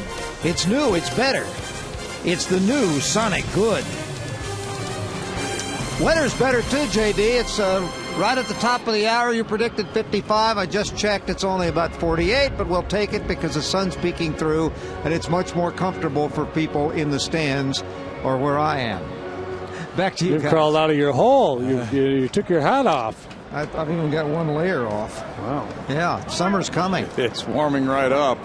There he is. Balmy. 2-0 Astros. Michael Bourne leading it off in the 5th inning. He has struck out, walked, and scored. Showing bunt, he takes a strike. 5 hits for the Astros, 1 for Cincinnati. Houston has left 4, with Cincinnati stranding 2 through the first 4. Blake is in on the grass at third. Bourne falls behind, no balls, 2 strikes. The Astros have won 5 of their last 8 road games after starting the season 0-5 on the road.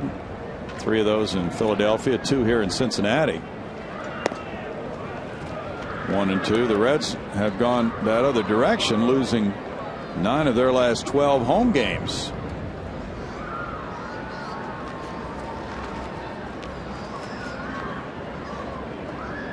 Swing. 2-2. Wood's thrown 75 pitches today. Other games about to start in the majors. Minnesota and the White Sox are just about ready to go after the no-hitter by Francisco Liriano last night. Yeah, I saw a story in the paper. It was written a couple days ago, and Ozzie again saying, well, we can't get any worse than this. And then they got no hit. So you hadn't quite hit bottom yet, Ozzie. Yeah, both those teams have really had a hard time this season breaking into the win column. Bourne fouls it back. Right now, Minnesota trails first place Cleveland by 10 games, with the White Sox 10.5 behind. Cleveland's 20-8. They didn't win their 20th game last year until the first week of June.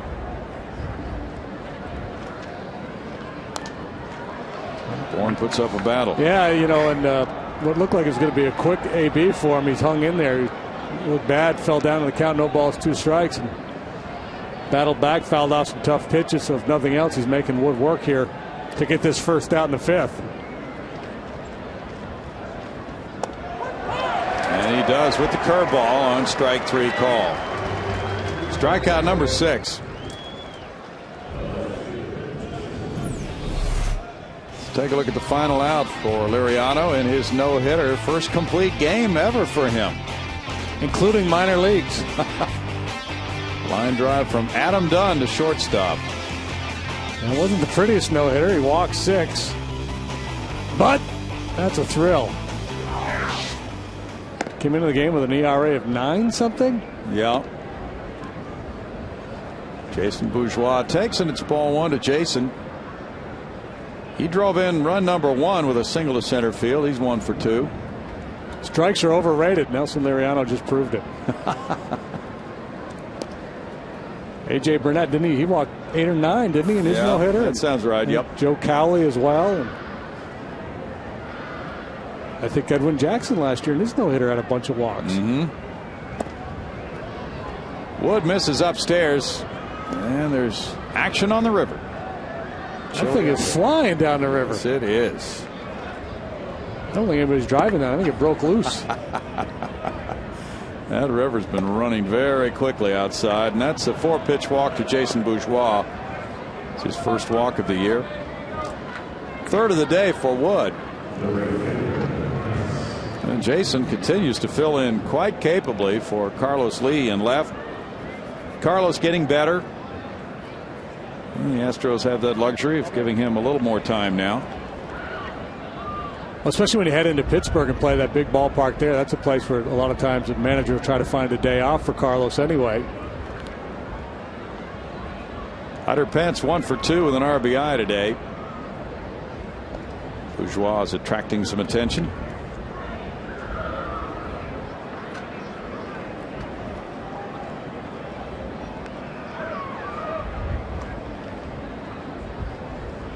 Tough to get a good jump on Wood. He's awfully quick to home plate.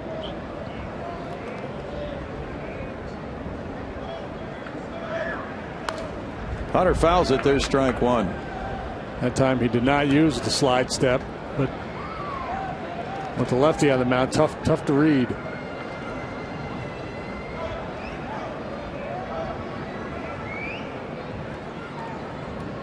The Astros have seen quite a few left-handers in the last 10 days or so. Saw a couple in New York, Nice and Capuano.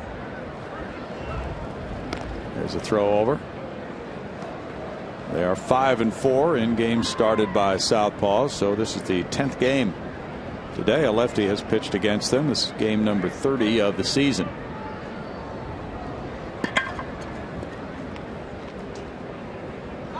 HOU takes off. Here's Votto with the throw and the tag by Giannis. On a caught stealing from 1 to 3 to 6. Only the second time HOU has been thrown out. Yeah, if you're going to go on him, that's what you have to do. You have to go on first move and hope you guess right, because when he uses a slide step, he's awfully quick to home. And if you try to read him, you're not going to get a good enough jump. So just go on first move and hope he's going home, or hope you can beat the throw from Votto. Watch what Votto does. He closes the gap and then makes an off-balance throw, much like an infielder fielding a ground ball and throwing to first. And he needed to do that or they weren't going to get him. That was well done by Votto. 1 ball and 1 strike.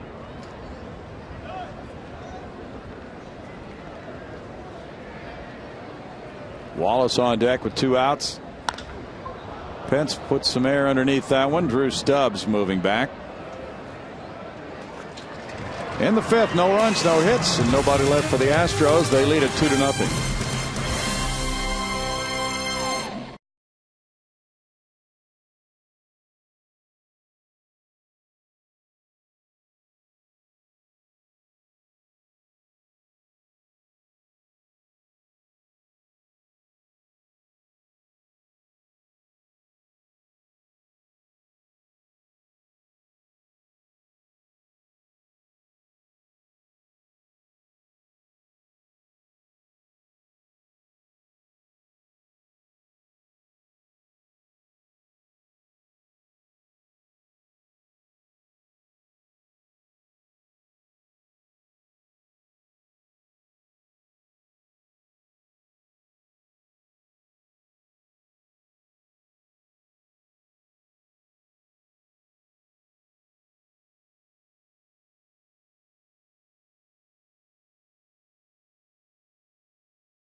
Two-0 ball game here at Great American Ballpark. Anuri Rodriguez is the story of the day, JD. Yeah, boy, it's been pretty darn impressive what the young right-hander has been able to do so far today. Just 8 major league innings under his belt, all in relief coming into today's start, and so far, so good. 4 innings, 1 hit, 1 walk. He's walked 3.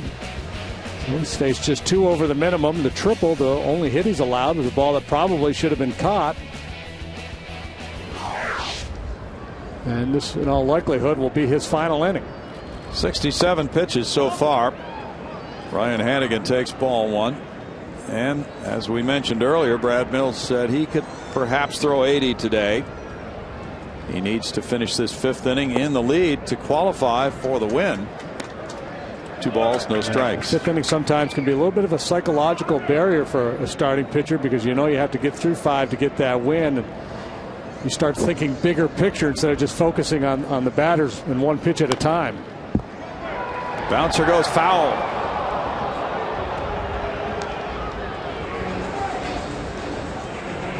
2 balls and a strike. It's one happy family there.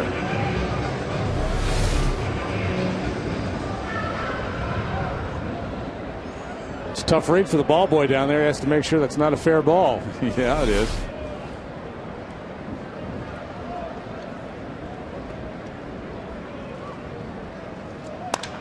This one to right field, and Hunter Pence is coming in. Bill Hall, though, calls and makes the running catch. 1 out.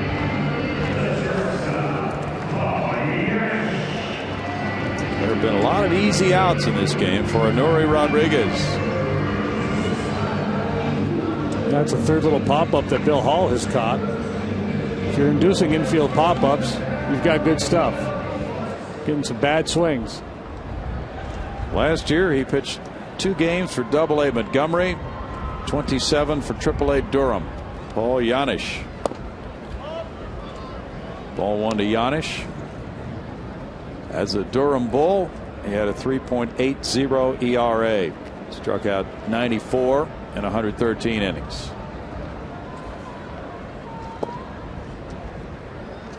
Two balls, no strikes.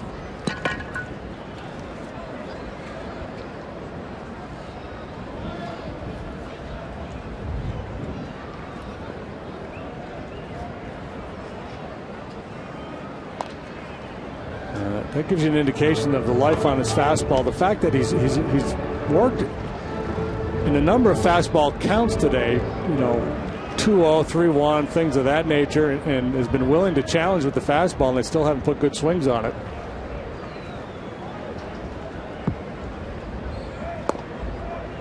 That's a dandy there. Yeah, that's a pitch everybody wants to be able to command. 2 balls, 2 strikes. That is a meal ticket pitch. If a pitcher is consistent with hitting that spot.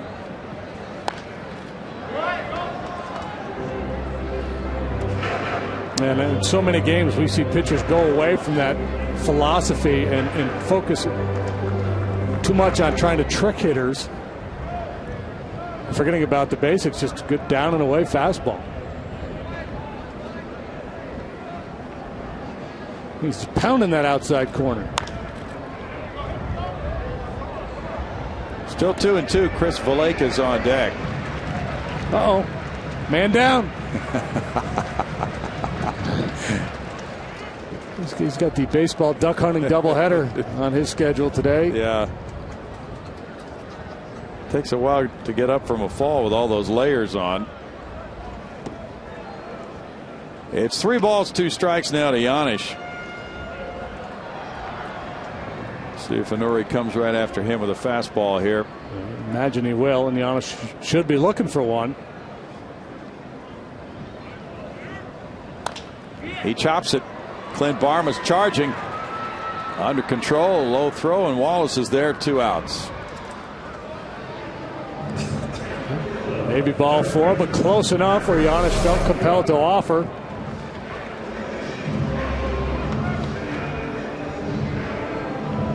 Play by Barmas. Good looking shortstop. Chris Valaika hit the fly ball in right. Hunter Pence veered and then went back. The ball landed on the warning track and went for a triple for Valaika. That is the only hit off Brad Mills' starting pitcher in this game through 4 2/3. Yeah, those guys just have to be thrilled with this performance today. And 1 out away from qualifying for a W. So you could not have asked for a better scenario from Rodriguez this afternoon. And the guy making his first major league start, he's been working out of the pen. You know, you're prepared for anything. You feel like, well, we might have to get him out of there in the 2nd inning. Who knows? He's shaking off J.R. Tolles. That's his 81st pitch. 1-1.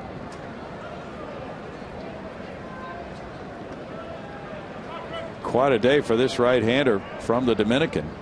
Just 23 years old. Foul back, and it's a 1 ball, 2 strike count. 82 total pitches.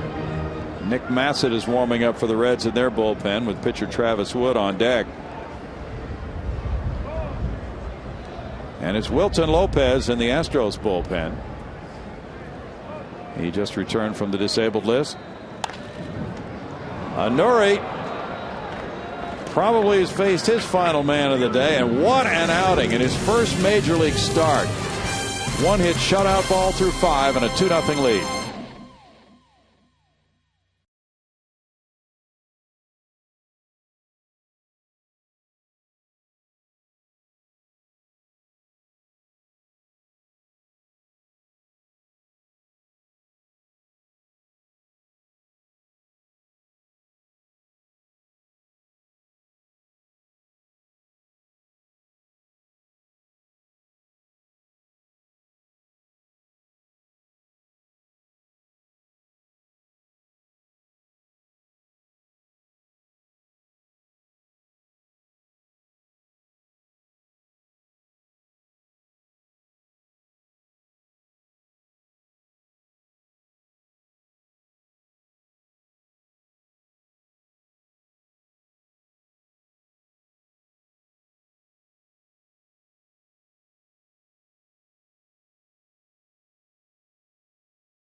Wine and Cheese Night presented by HEB on Saturday, May 14th. Now, the special offer includes a game ticket and admission to the 1 p.m. Wine and Cheese event, including wine tasting and more. Visit astros.com/wine for tickets. And I have a question for the guys upstairs to ponder. Cabernet. What? No, it has nothing to do with the wine. What if Hunter Pence had run a better route on the triple and there was no hits on the board? Exactly. They'd still be coming out of the game. Well, it's an interesting circumstance. The manager doesn't have to worry about it now. Yeah, he would. There's no doubt he'd be coming out after 5. Now, if he had 2 or 3 starts under his belt and it was the 7th inning, that's when it really gets prickly for the manager. Brett Wallace leads it off in the 6th, 2-0 Houston. Probably Travis Wood's last inning, and it's ball 1 inside.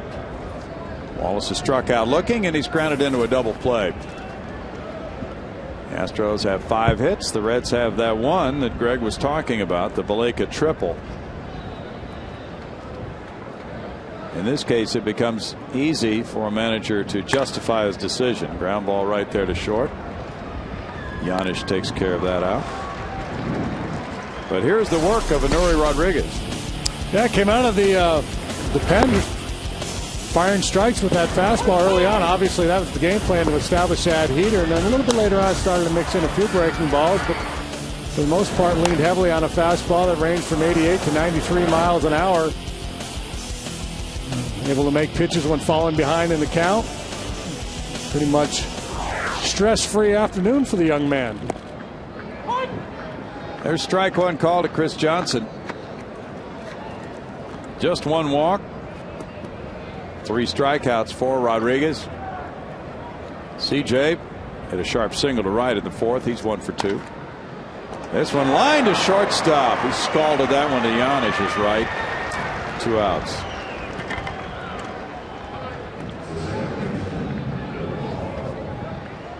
Now it's Bill Hall. CJ strolling back, looking out at shortstop, and I guarantee you somebody in that Reds dugout is saying he's been there for 100 years.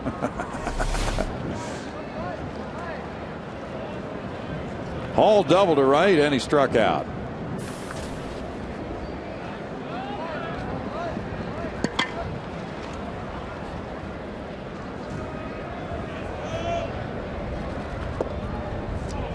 Ball 1 from Wood.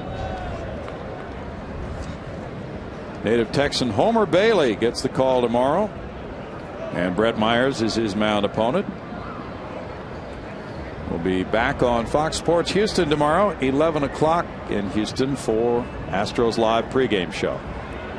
You know, we talked earlier about the Reds' struggles with their starting pitching, but they certainly have the ability to have a very good rotation. You know, like Volquez, Bailey, Cueto all have plus stuff. This guy's got good enough stuff. So far, they have not really been able to put it together. Volquez has been a mystery. He's walking way too many. Well, there was a story that he called I believe it was Mario Soto to talk about first inning problems, and that's what he's had. First inning problems this season. Several of the Reds pitchers have. And they had a chat about that, and the advice was be aggressive. 2 balls and a strike.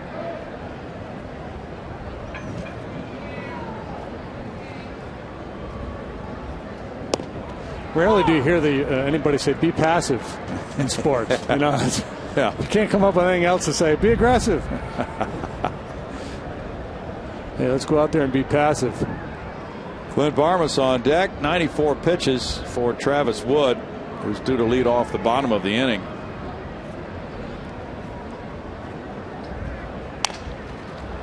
Cracked bat, and that's out of play. Hall will go back for another.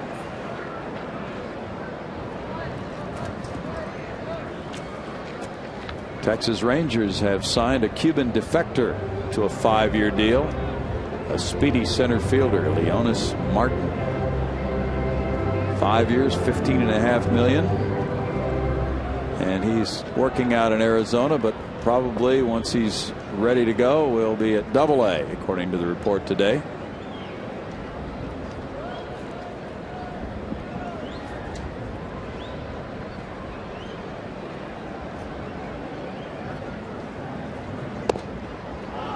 Wood misses, and that creates a full count for Bill Hall.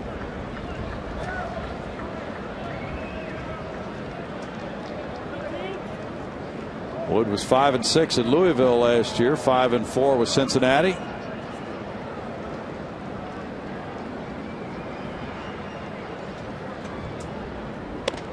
(3-2) is ball 4. Hall draws another walk. He had 2 last night. He came into the game last night with 5 walks. Now 3 in 2 games. He's on a walking streak. And last time he struck out, he chased a couple of high fastballs. Wood took another shot upstairs, but it was way out away from him. It's easier for a hitter to lay off that high fastball when it's so far off the plate outside. When it's over the plate and up, it's a little more tempting. Clint Barmas looks at it at strike 1. He is 0 for 2. J.R. Tolles on deck.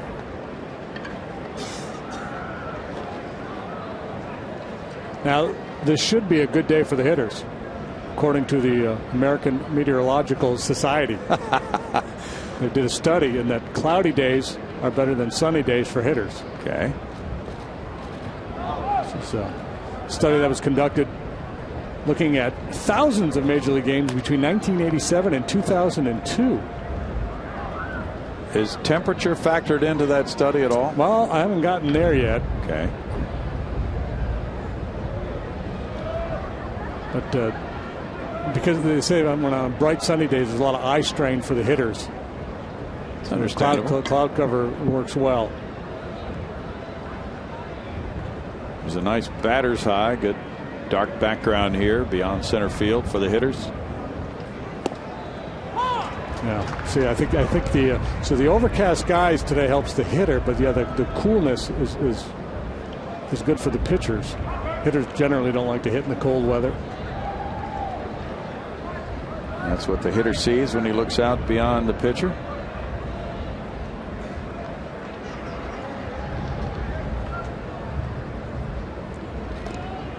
One and 2, 2 outs. Hall draws the throw.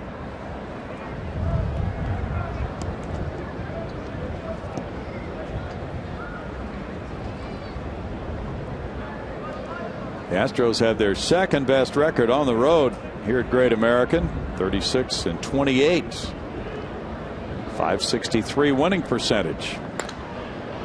That one heads for foul territory.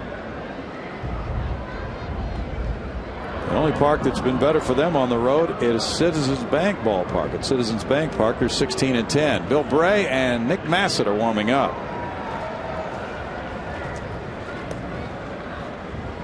Surprised to read that this is year 9 in this ballpark.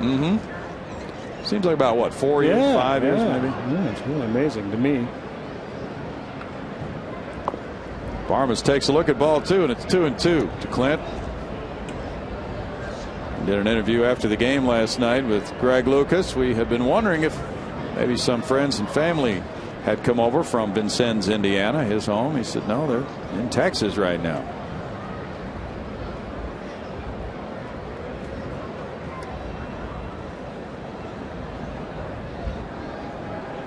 He was an outstanding basketball player in high school as well. Went to junior college and played both baseball and basketball before deciding to focus strictly on baseball and transferred to Indiana State. His team was an outstanding basketball school. While he was there, they went to the Sweet 16 in the state tournament. That's a big deal in Indiana, you know. They make movies about it and everything. Grew up not far from Scott Rowland in Jasper, Indiana. So Rowland was unbelievable in basketball. He's currently on the disabled list for the Reds with a left shoulder problem. And Clinton was an 8th grader when Rowland was a senior in high school.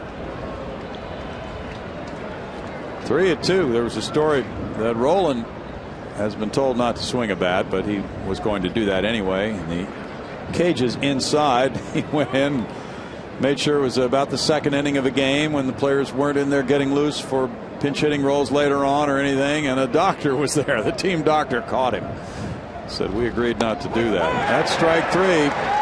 Ball was on the way, but now he'll head for a glove because the Astros in the middle of the 6th inning will be taking the field leading 2-0.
It's 2-0. The Astros have had a sparkling major league starting debut from Anuri Rodriguez. In 5 innings, he allowed 1 hit, no runs. Now Wilton Lopez, who is coming off the shelf, has been on the disabled list, and he comes in with that 2-0 lead and those numbers when he was not healthy earlier this season. Yeah, and you know he only pitched 6 times in less than 5 innings, but you could tell something was bothering the life on his pitches just wasn't there. And a return to form for Wilton Lopez will go a long way to bolstering this bullpen. The Astros bullpen has really had their struggles so far this year, and obviously very important to get this guy back on top of his game. He was awfully good last year. Pinch hitter for Travis Wood is Miguel Cairo. It's his birthday today. He's hitting .278 with 1 homer, 8 runs batted in. Miguel is 50 what today? We're going to check. He's had 54 at bats, and as a pinch hitter, he is 2 for 7. Yeah, he's what, late 30s? Yeah. Came up at a young age, been around a long time, good solid player over the years. 37 today. 37. Young man. Wilton Lopez pounds it in. There's strike 1 for Wilton. He's been on the DL with an ulnar nerve irritation. First couple games went well for him. 2 scoreless innings. One of those here, April 5th. He's ahead 0-2 on the pinch hitter Cairo. The Reds pinch hitters have been fantastic with 15 hits and 42 at bats this season. 1 homer, 9 runs batted in.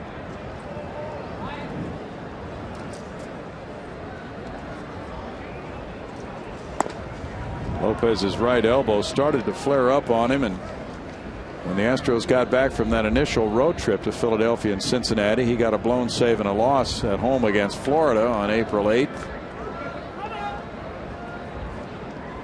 Had a couple of scoreless outings after that. Then he gave up 2 earned runs in 1/3 of an inning against the Cubs and went on the shelf in mid-April. Did not have a minor league rehab assignment through a simulated game at home. 2 balls and 2 strikes. And he is a key man, but usually an 8th inning setup man. Today, not so, because he has not been out there on a major league mound for a while. Rolled to third base, Chris Johnson. 1 out. The skipper wants to ease him back into that role. Yeah, I'm sure Brad would feel much more comfortable if he were able to bring him into a 4-5-0 game, but got this 2-run margin. And he's got to cover 4 innings from his bullpen, and as Brownie mentioned, he didn't want to put Lopez in a situation where he was having to protect the lead late in the game, his first time out. So today he becomes the first man out of the pen. It probably won't take long before he's back in his customary role. Drew Stubbs is bunting, and it's foul. Strike 1. Well, Lopez became such an important guy at the end of games for the Astros last year. Wound up with 68 appearances, 67 innings. He had eye-popping numbers, walking 5 and fanning 50 in those 67 innings, while compiling a 2.96 ERA. And he got the 8th inning quite a bit after the halfway point of the season. No balls, 2 strikes.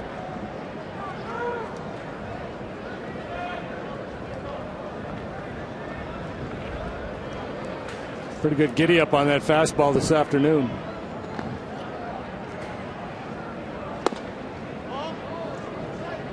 One and two. Wilton, very aggressive sort, wants to pitch all the time, and that led to many appearances, perhaps too many in a short period of time last year. Still a 1-ball, 2-strike count. And he comes right at the hitter. He's only issued 1 walk in his last 35 appearances, covering 34 innings since last July 26th.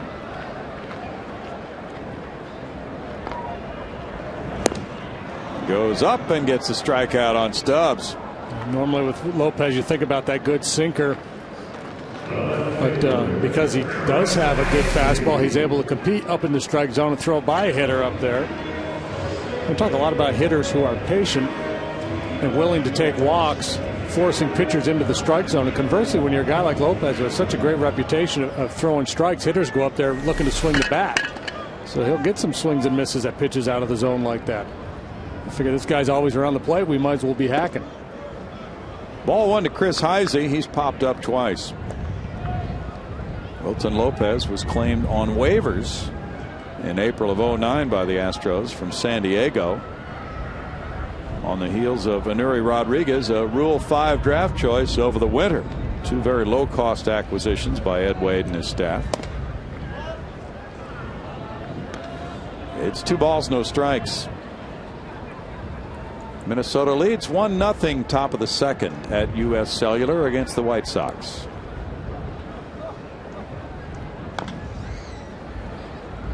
It's 2-1. When you look out there, you see Pence, Tolles, and Chris Johnson, the only homegrown Astros on the field today.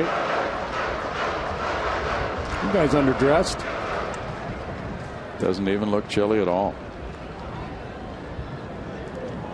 Lopez, 27 years old. Cracks the bat, and that one goes flying off the screen. That's some dangerous situations. That's the third one today. He shattered that with that barrel flying through the air. There goes the jagged edge.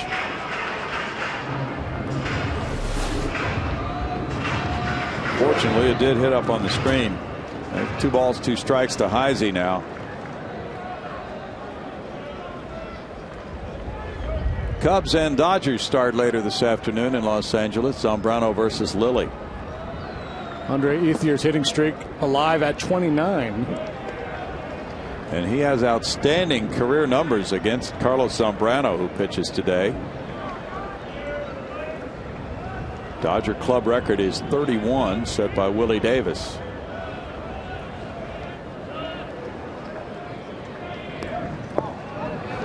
That's a walk, and Heisey's aboard with the second walk by a Houston pitcher today. And a rare, very rare Wilton Lopez free pass. I guess we can excuse him. He hasn't been out there in a while. But now the tying run comes to the plate, and it's the last guy you want to see up there.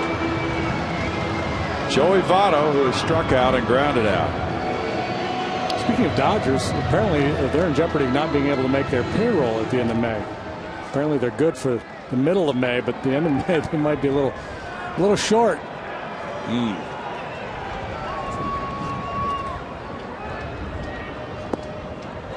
There's ball one. Well, the saga involving Frank McCourt and Commissioner Bud Selig continues. And apparently Frank McCourt wanted to sign a new television deal with Fox, but that's been put on hold according to reports.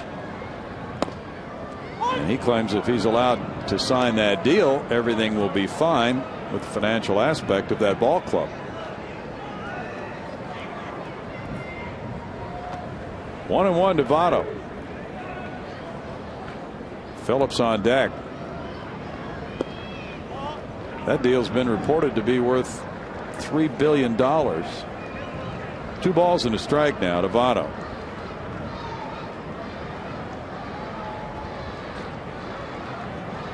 Tough to hold the Reds down, especially in their ballpark. One of the top run scoring ballparks around. The ball can really jump here in the summertime. Double play ball. Hall flipping to Barmas, and they don't need a double play. They need the force out at second, and that's the 6th inning. After 6, it's 2-0.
In Major League Baseball, the no-hitter by Liriano last night.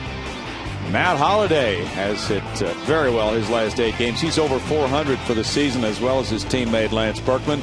Ethier with a 29-game hitting streak. Ordonez, though, really struggling, and the White Sox have lost 16 of their last 20. Strange days indeed in the AL Central. And here in the NL Central, the Astros with this 2-0 lead will now deal with left-hander Bill Bray. And Billy Bray's been very good with that 0.84 ERA through 14 ball games. A lefty who is kind of a herky-jerky delivery. Fastball 89 to 92, and a slide ball to complement. J.R. Tolles is first up here in the 7th inning. Would-be pinch hitter Matt Downs on deck. There's strike 1. J.R. opened the 3rd inning with a double and came around to score, and then he walked in the 4th. So Wilton Lopez will be taken down for a pinch hitter, it would appear. And the Astros are warming up another pitcher to come in the bottom of the 7th inning. Fernando Abad. There's the lefty. He made a brief appearance last night. A 1-pitch appearance to get Joey Votto on a pop-up.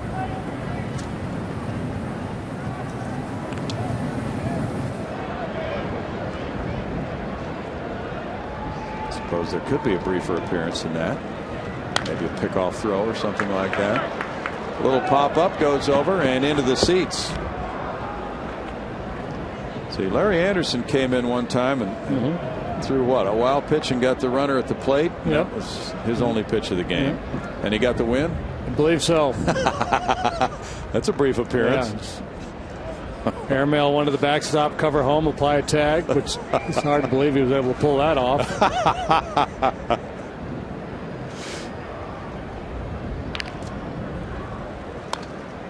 Fouled away by Tolles. Bill Bray will turn 28 in about a month. He was a first-round pick of Montreal in 2004. Cincinnati got him in a trade involving many players. In 2006, he's from San Francisco. Went to high school in Virginia and then went on to William and Mary. Lefties 0.71. Right-handers only 227 against the hard-throwing Bray.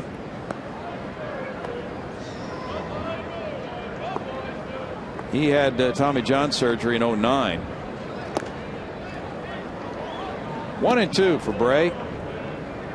He and Aroldis Chapman are the lefties in the bullpen for Dusty Baker.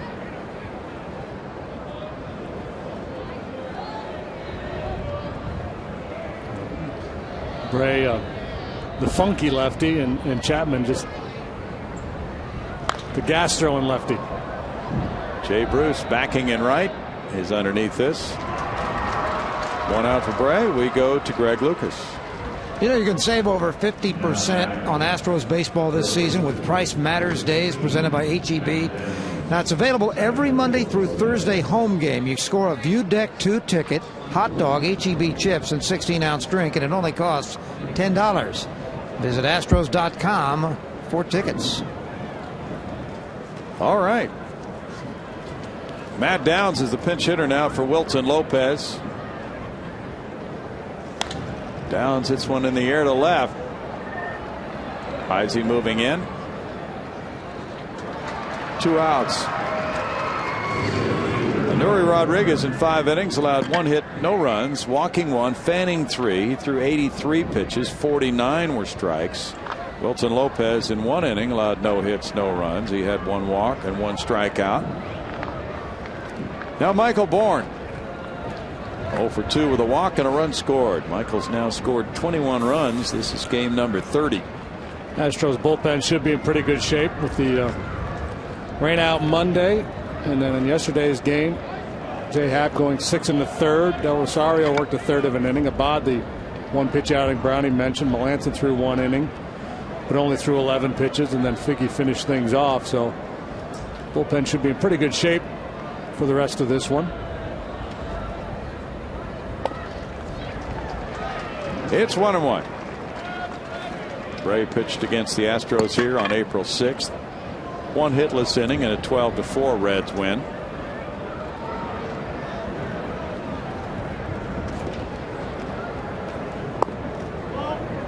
Bourne takes it. It's a 2-ball, 1-strike count.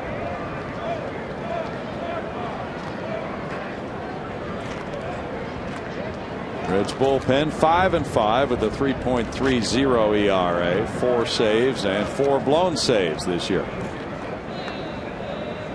Francisco Cordero, the closer. 2-2.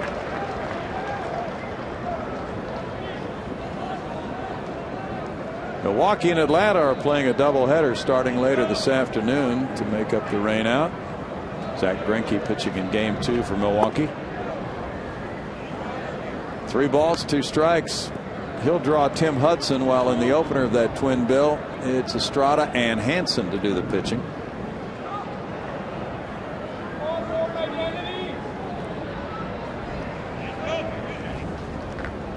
Look away. And a strikeout for Bray. Completes his 1-2-3 7th inning. Still tight, 2-0 Houston.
For our Doing More on Defense feature, brought to you by the Home Depot, showing you a grounder up the middle. There's a spin move, and on Stubbs in the first batter, Clint Barmas. Solid defender at shortstop, making his 4th start as an Astro this year. Maybe the best swing they had off Nuri Rodriguez all afternoon was that one right there at the start of the ball game. He was something today, getting the Astros started on what is now still a 2-0 game, and has been ever since they got their 2 in the 3rd.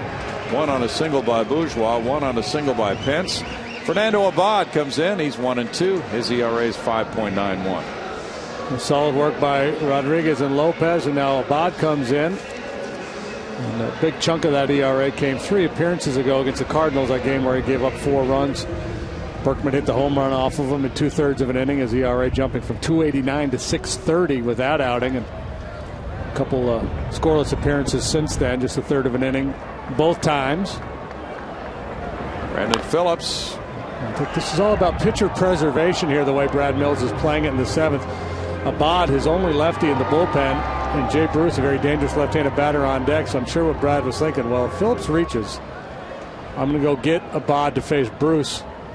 So let's just go ahead and let Abad start the inning, and hopefully he can get Phillips, and the tying run won't come to the plate. But if he were to bring a righty in, because that would give him the advantage with Phillips, and Phillips were to reach, and then he'd go to the lefty, and he'd be using 2 pitchers for 2 hitters.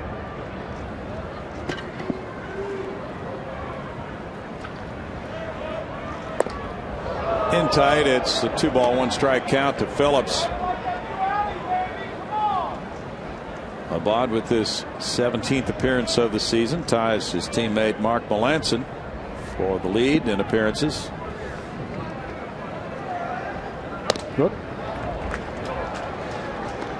3-1. Jeff Fulcino has 16 appearances. Brad Mills' club leading 2-0 has out-hit the Reds 5-1. No errors in the game. Strike, and it's 3-2 with Phillips coming back to the batter's box. Abad got his first major league win in this ballpark back on the 7th of April. That was the first game the Astros won after an 0-5 start. They have definitely taken on a different tone in their season series with the Reds last night and today.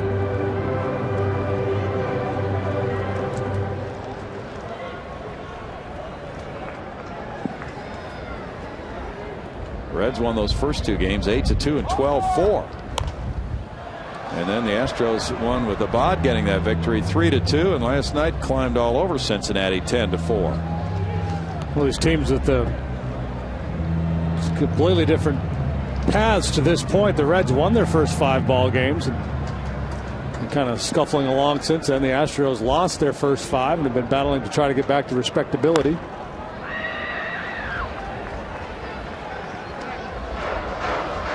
He's got a good changeup, and it's a very good pitch for him against right-handed hitters, but he's probably a little fearful that if he throws it down out of his zone, Phillips may be able to lay off and draw the walk, but it wouldn't be a bad try here after coming with a series of fastballs. He's kind of got him in swing mode.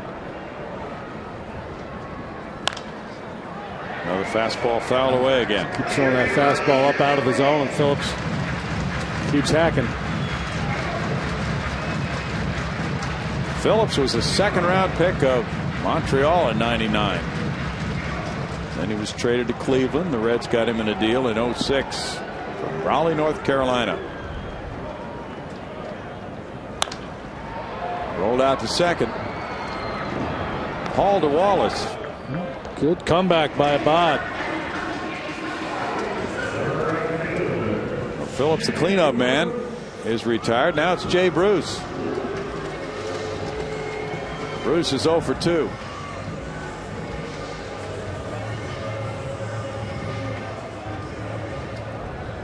The Astros in the 8th inning will have Bourgeois, Pence, and Wallace due to bat.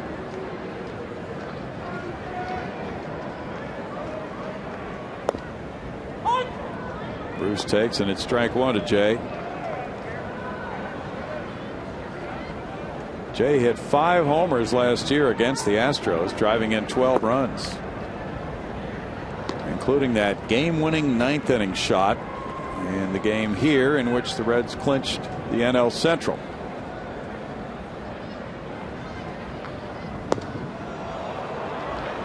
It's 1-2 for Abad.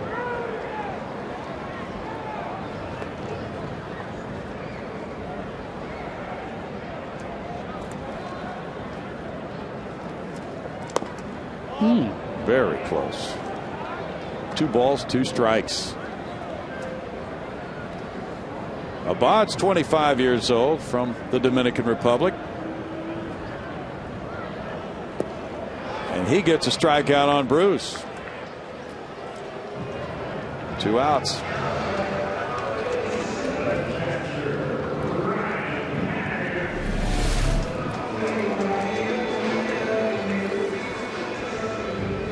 Good off-speed pitch there. Bruce way out in front.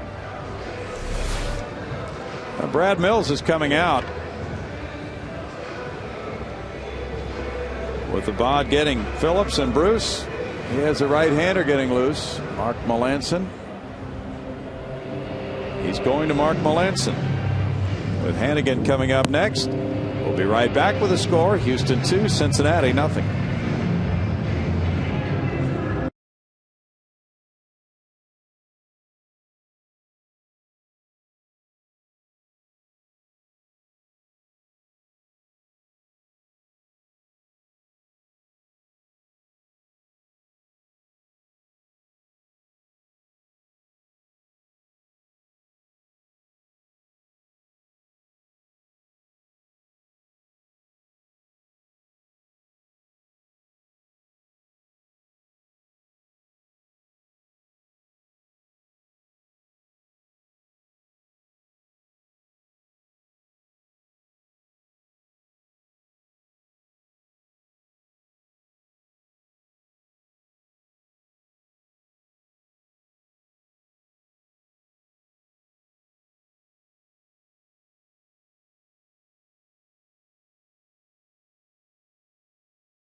Guys, I'm sitting down here by the dugout, and I think the thing that's interesting about this game is the pitching has been as good as it has had to be over the last several games.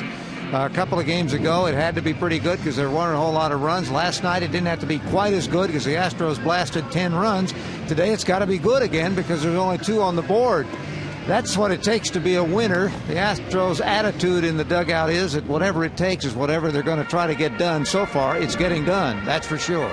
Back to you guys. Yeah, and that's why Brad Mills is working the bullpen the way he has. If he had a more comfortable lead, maybe he leaves a Bod in there to face Hannigan. But this 2-run game, he doesn't want to see it get away. He's going to take every advantage he has, and he's going to bring the righty Melanson in here to pitch to Ryan Hannigan. And Melanson so far this year has been very, very good. 2-1 with a .176 ERA.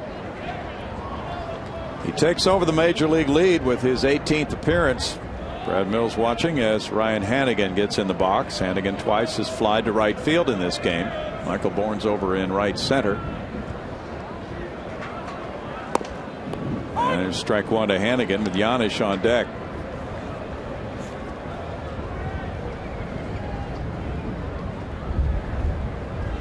Mark has only been scored upon twice in his 17 previous appearances.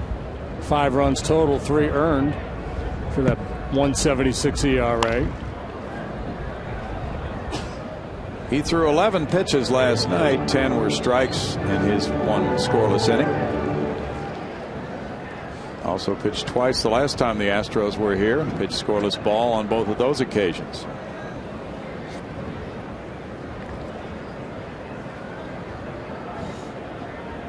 Fernando Abad in 2/3 of an inning, allowed no hits, no runs, had 1 strikeout. Just hanging in there, get a piece of that curveball. You know, managers, when they contemplate late game situations, a lot of managers, you hear the cliche, will say, well, the first 6 innings belong to the players. From the 7th inning on, it becomes a manager's game where you start all the wheeling and dealing. And we talk a lot about the right-left matchups, but it goes a lot deeper than that. Managers will look at hitters. Do they handle power guys better than finesse guys? Are they high ball hitters, low ball hitters? Can they, you know, a guy's got a good curveball. Is that a good matchup for a certain hitter? It's not just the left-right. We tend to focus on that, but it goes a lot deeper.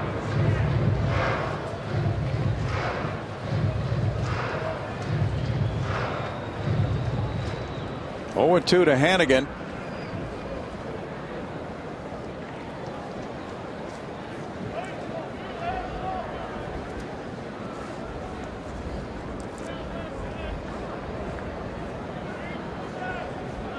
Hannigan calls time. Well, the Astros got a shutout from Bud Norris and 3 relievers on Sunday, beating Milwaukee 5-0. They took a 2-1 win Saturday night on Jason Bourgeois' bottom of the 9th single. Little nubber.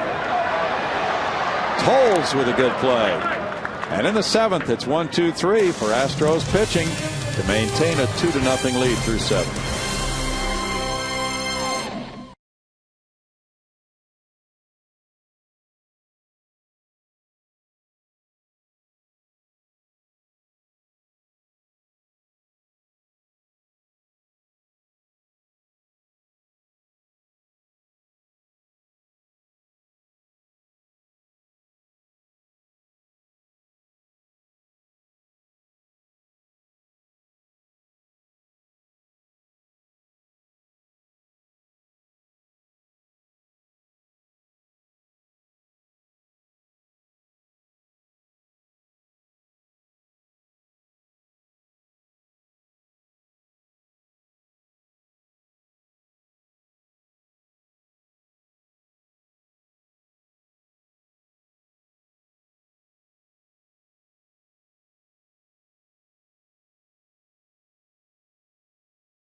Entertainment here at Great American Ballpark. Well, the Astros have been entertaining, leading this game 2-0 through 7. And now Logan Ondrusek from Shiner, Texas, comes in to work the 8th with those numbers. Well, you saw the big righty last night.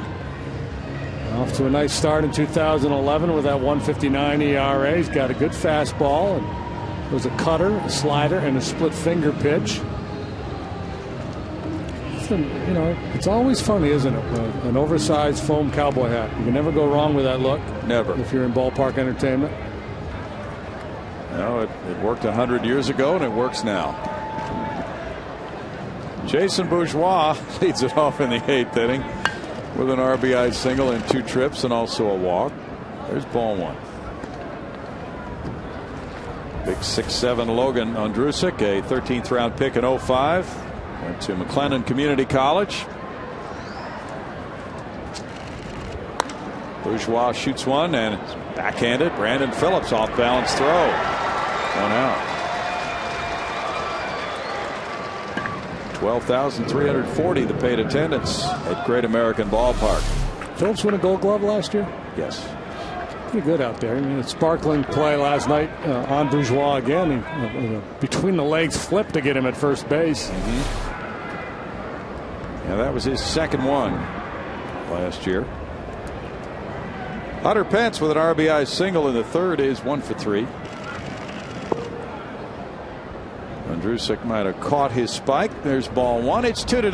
The Astros lead by virtue of their 2-run 3rd inning. Tolles had a double to lead it off. He scored on a Bourgeois single. Hunter Pence singled in Michael Bourne. Those have been the only runs. Bill Brown, Jim Deshaies, Greg Lucas. Matinee from Great American Ballpark. And another one's coming tomorrow. Same start time as today, but it's over on Fox Sports Houston. Chop to shortstop. Yanish. 2 outs. Back in the 3rd, when J.R. Tolles extended his hitting streak to 4 games, he cracked a double just inside the 3rd base bag. And after a walk to Michael Bourne, it's Bourgeois with the RBI single. 1-0. Hunter Pence between 3rd and short got an RBI single. His 22nd run batted in. The rest of the story, Nuri Rodriguez in his first major league start, 5 innings and 1 hit shutout ball. The Astros with just 5 hits in the game, 3 of them coming in that 3rd inning. They've had none since the 4th. It has been a pitcher's day here today. Brett Wallace's 11-game hitting streak is on the line. He's 0 for 3.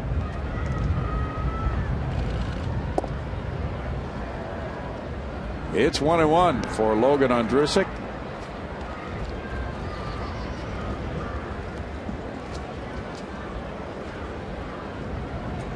Votto talking with Tom Halley in there, the first base umpire. The check swing appeal goes over to 3rd, and Bill Miller rules it to swing. It's 1-2.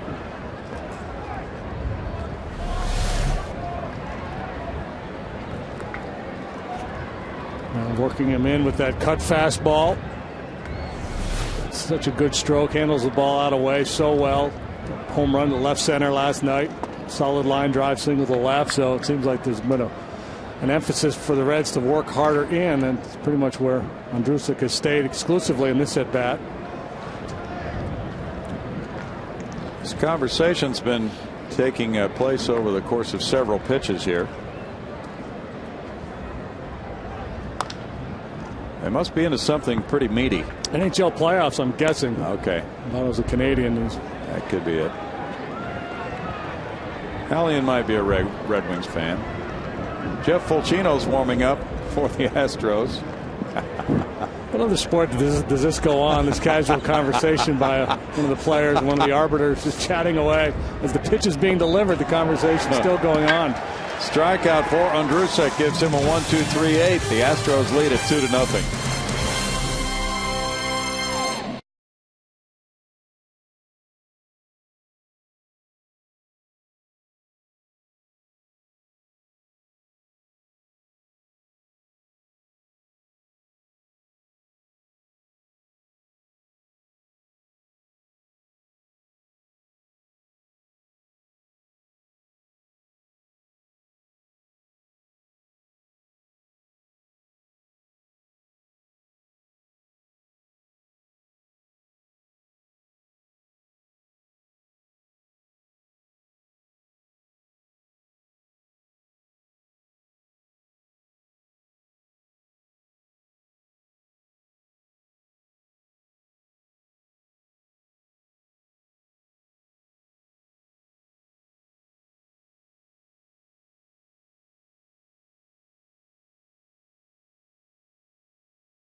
In to pitch. You know, you can follow the Astros with the MLB.com @Bat11 app for your iPhone, iPad, Android, or BlackBerry. Get live audio, pitch-by-pitch tracking, video highlights, and more. Text @Bat to 31826 or visit Astros.com for details. To tell you about Mr. Fulcino and the bottom of the 8th, let's go back upstairs to Bill Brown and Jim DeShays.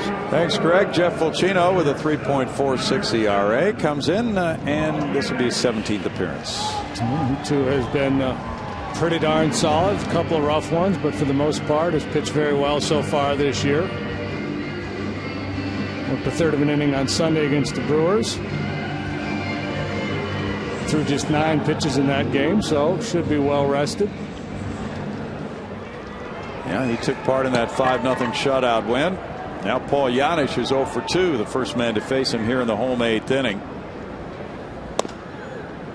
Fulcino starts with a fastball, and it's strike one with Chris Valaika on deck. The pitcher spot is due up third. Fulcino pitcher number 5 for Brad Mills today. Some good veteran bats available on the Reds bench this afternoon. They've already used Cairo, but Dusty Baker still has Johnny Gomes over there, Edgar Renteria, Ramon Hernandez, Fred Lewis from the left side.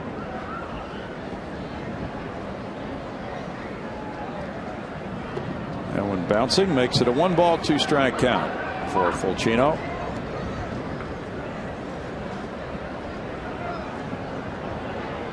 It's a blow on your hand kind of day here in Cincinnati. Kind of damp, raw. Kind of day where your fingers and toes hurt afterwards. Yeah, if you have arthritis or some other type of malady of the bones, you're feeling it today. Still 1-2 for Fulcino. Jonathan Broxton has been shut down by the Dodgers, who will give him an MRI on his elbow. Foul back, still 1-2. He probably got nervous when he could only get his fastball up to 96. Something must be wrong with the big guy.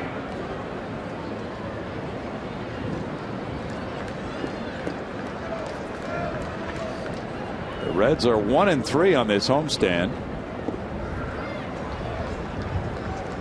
It's 2-2.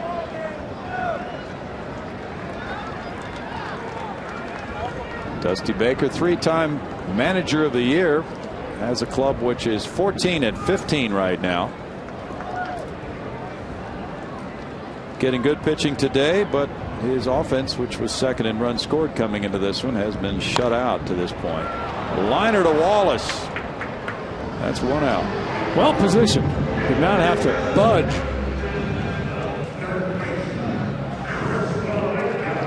Now it's Chris Valaika. That's the difference between a 1-0 game and a 2-0 game. In a 1-run game, you're probably guarding the line there to take away the extra base hit, and the Reds have a leadoff single. Valaika hit the ball over the head of Hunter Pence in right field. It's the only Cincinnati hit, a triple. He then grounded back to the mound in the 5th. This one goes out toward Hunter Pence in right. Yeah, otherwise, we'd be looking for the second 6-pitcher no-hitter in franchise history. Well, if that's the only hit, it'd be interesting to hear the comments after this game, because it appeared to be a catchable ball in right. Well, yeah, that takes everybody off the hook. You know, Brad Mills, there's no way he was going to let Enuri Rodriguez try to go 9 innings today in his first start. So the question will be asked, if no hits, what would you have done? And I'm sure he'll say, well, we couldn't put his career in jeopardy by asking a guy who's been pitching out of the bullpen to throw 110 pitches or 120 pitches, whatever it would have potentially taken to finish his ball game. And it takes the official score off the hook a little bit, because there's not as much at stake when it's a multi-pitcher no-hitter versus one guy going for it.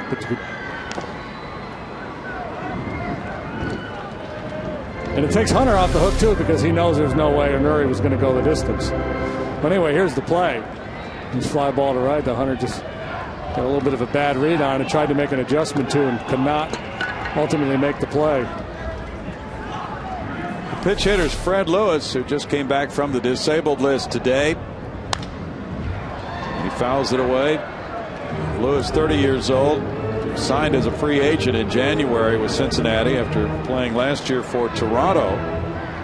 He formerly played with the Giants from 06 through 09, and he's been rehabbing in the minor leagues. Had a strained right oblique, so this is his first game as a Red. Had 15 rehab appearances. Speedy outfielder. 1 ball, 2 strikes. Lewis, a second-round pick of the Giants in 02. From Hattiesburg, Mississippi. Jeff Fulcino trying to nail down this third out and send it to the ninth. 2-0 Astros. The count goes to 2-2. Earlier, Miguel Cairo pinch hit in the 6th inning. He grounded out, but Reds pinch hitters have been prolific this season with 15 hits and 43 at bats. A fantastic pinch hit batting average. Lewis is down on strikes, and that ends the 8th. 7 straight Reds have gone down, and through 8 they have been held to 1 hit. 2-0.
It is 2-0. Reds fans trying to stir things up. Their club has been held to 1 hit. That was a 3rd inning triple by Chris Valaika.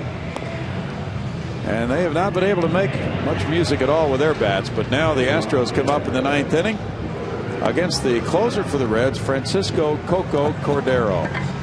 Who's the guy that with the infomercial with the hat like that with the guitar lesson guy? I can't remember. What the heck was his name? I don't know. But he was a beauty. Cordero's 4 for 4 in saves, just trying to keep it close here.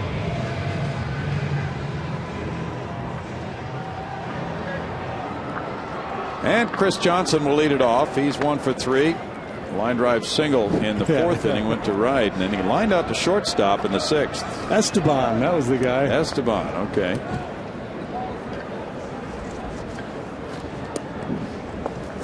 Cordero delivers, and it's ball 1. Logan Andrusek in 1 inning allowed no hits, no runs, had no walks with 1 strikeout. Bill Bray had that same pitching line, 1 hitless inning with a strikeout in the 7th. It's a 1-ball, 1-strike count for the 3-time All-Star Francisco Cordero, who pitched for Texas, Milwaukee. Over the last 3 years, he has 117 saves. Ranks 22nd on the all-time save list with 294. It's 2 balls, 1 strike.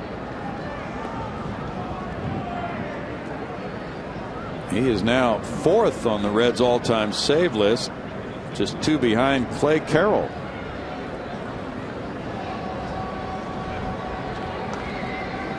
Top 3 coming up in the bottom of the 9th for the Reds. 3 balls. John Franco? Yeah. Randy Myers, Rob Dibble? I think it's Franco. They've had a lot of good ones here over the years. Norm Charlton, the Nasty Boys. Oh. Took them to the World Series in 1990. Fantastic bullpen.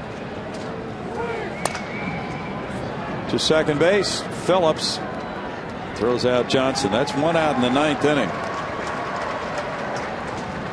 Bill Hall will be next. He doubled to right in the 2nd. He's 1 for 2 with a walk. 5 hits for Houston, 1 for Cincinnati today.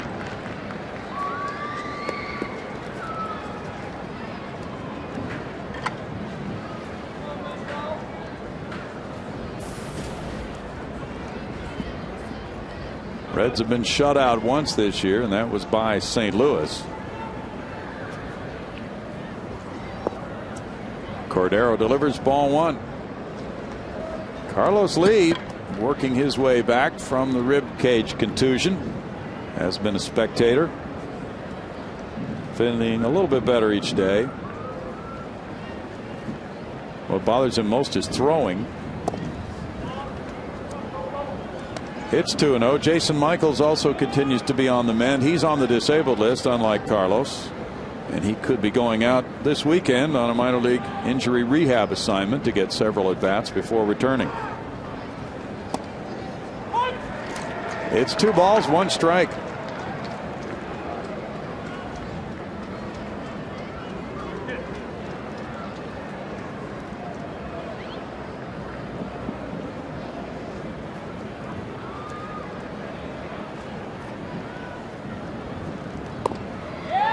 Hall takes it, and that's a ball.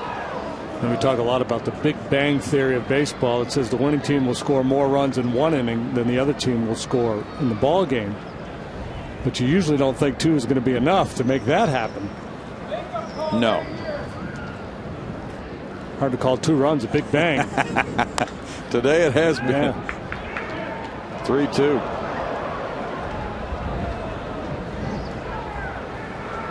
Minnesota won. The White Sox won. They played 4.5 at U.S. Cellular.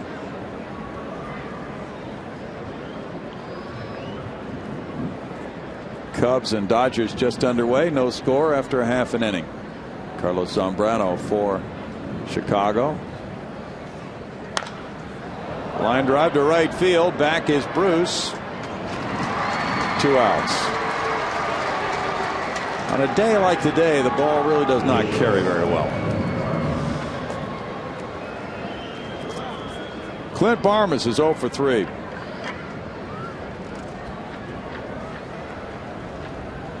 J.R. Tolles on deck.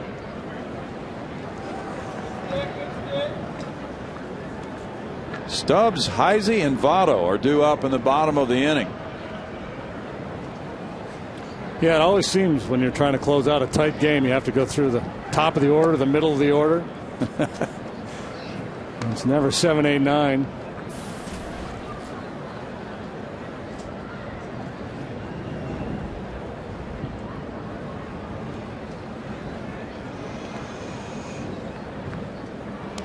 Barmes fouls it back. It's a 1 ball, 1 strike count to Clint. He's 0 for 3 with a couple of strikeouts.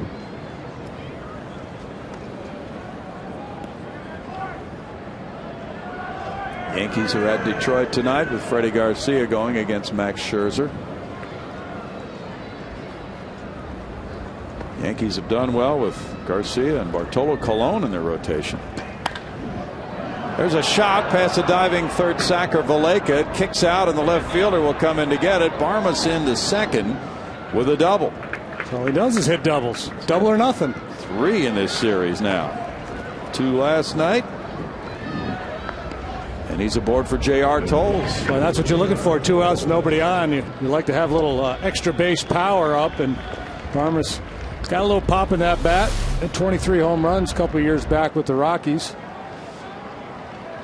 So we've seen him double off the left field wall to right center, and now 1 down the third base line. J.R. Tolles has Barmes at second with 2 outs. Tolles has a double. He's 1 for 2 with a walk. Bogasevic on deck. Pitcher spot due up next. There's ball 1.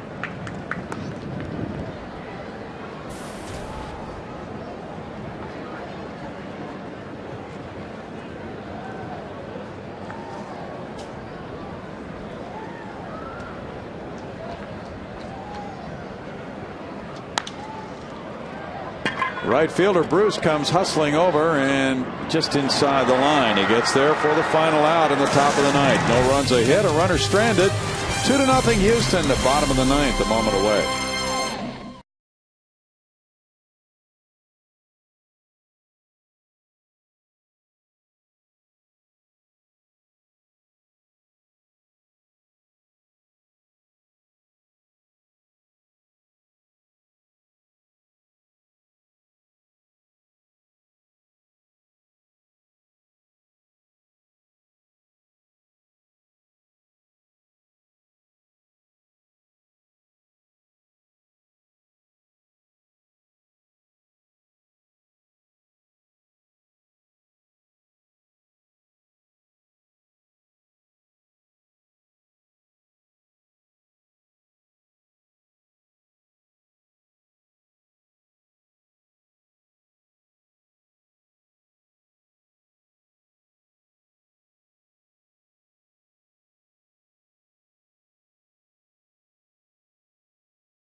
It is 2-0, Houston leading, and only one hit for Cincinnati, a one-out triple in the third from Chris Valleca.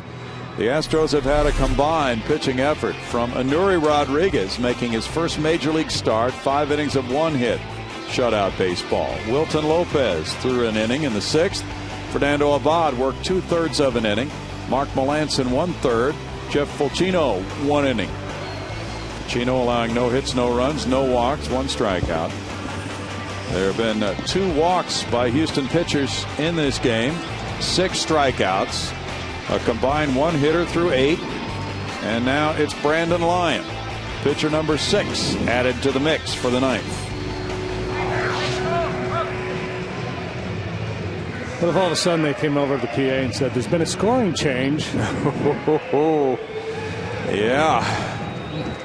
Brandon Lyon, he just wants to close this one out. It would be a nice win for young Anuri Rodriguez. Brandon working for the 12th time, 3-1, 4 saves and 7 tries. So it's been a bumpy ride for him so far this year. That's ball 1 to Stubbs. Stubbs 0 for 3.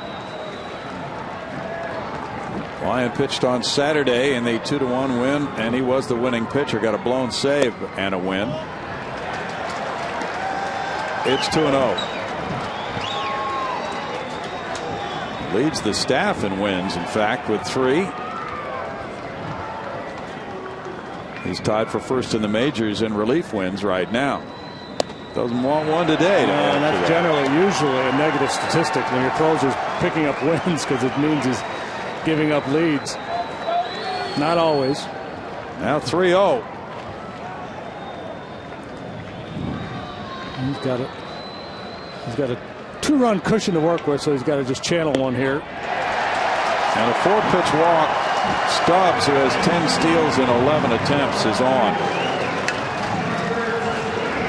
3rd walk for Houston pitching. Brad Mills hoping that a double play ball follows. Chris Heisey. Fastball command is really one of the strengths for Brandon Lyon. He's not overpowering like a lot of closers in the game. He doesn't have that 95-mile-an-hour fastball, but usually is able to throw that pitch where he wants to a high percentage of the time. Heisey's popped up twice and walked. Barmes and Hall set up to turn 2. Johnson close to the bag at 3rd.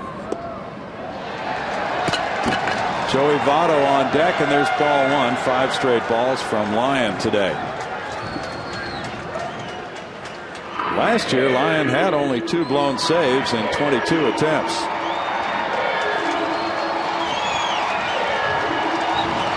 This season, on opening day, he came into the game in Philadelphia with a 4-2 lead. Took a blown save and a loss giving up 6 hits and 3 runs in 1/3 of an inning. He got his first save here in Cincinnati, saving a 3-2 win on April 7th. Gave up 2 hits and no runs in that one. There's his first strike. He had to retire Ramon Hernandez, the catcher, with 2 men on to nail that one down here 3-2 back on April 7th.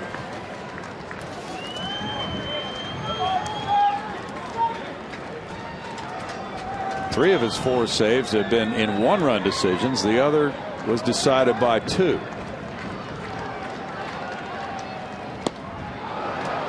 One and 2. Lyon, 31 years old, from Salt Lake City.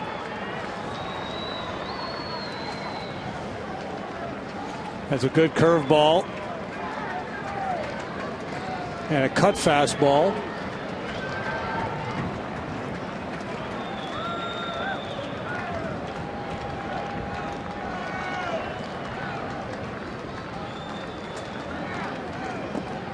This one kicks away from J.R. Tolles, and Stubbs is wild pitch to second base. He looked a little out of rhythm there. He held the ball a little bit longer, maybe just to try to free Stubbs down there at first base, and then kind of out of sync with his delivery. And I don't think Stubbs was going to go anywhere. It's a 2-0 ball game, and you got the meat of the order coming up. It looked to me like he tried a little bit of a hold the ball and then a quick slide step delivery, as if he was worried about a stolen base. First wild pitch of the season for Lyon. And there goes the double play.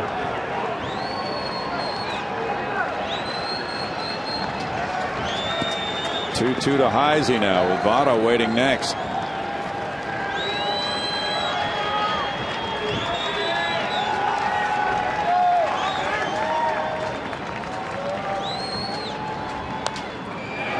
Pop back out of play. It was a hanger, but it was high enough. It didn't settle into that happy zone there for Heisey. Brandon got away with one. It's a good pitch for him, though. He won't put that in his back pocket. If he feels like it's the right pitch, he'll come right back with it.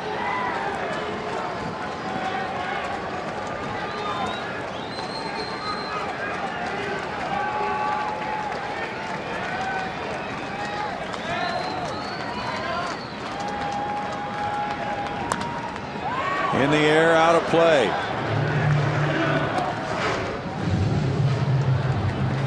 Well, from about the 4th inning on, it felt like it was going to turn into this kind of a game where nobody's going to get anything going, and then the Reds would make a run in the 9th.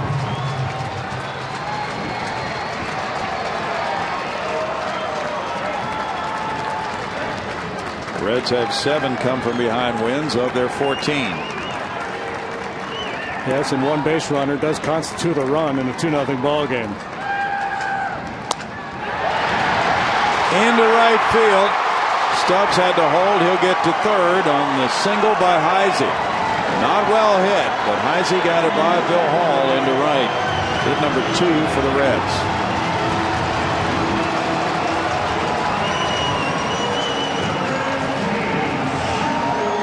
Now Joey Votto. This ball not well struck at all, reminiscent of some of those hits in that Philadelphia game on opening day, right down off the end of the bat. But able to squirt it beyond the reach of Bill Hall out there at second base.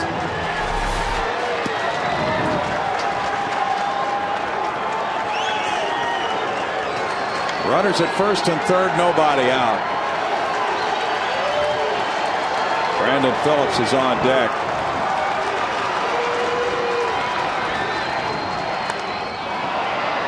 Votto's crowded on that one. He pops it foul and out of play for strike 1. He swings early, Votto does. He's something to his liking. He's going to go ahead and hack. Astros have had some success pitching him up and in. 1 for 6 against Lyon. Votto has bounced into 4 double plays this year.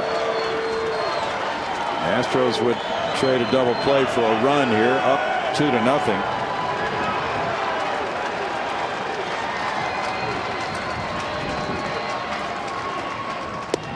In tight again. It's 1-1. Votto's streak of reaching base in every Reds game this season on the line, and the ball game is as well.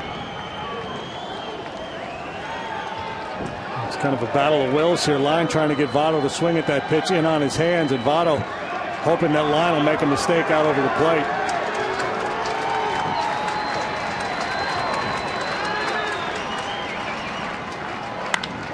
Votto grounds one into right field, and it's 2-1.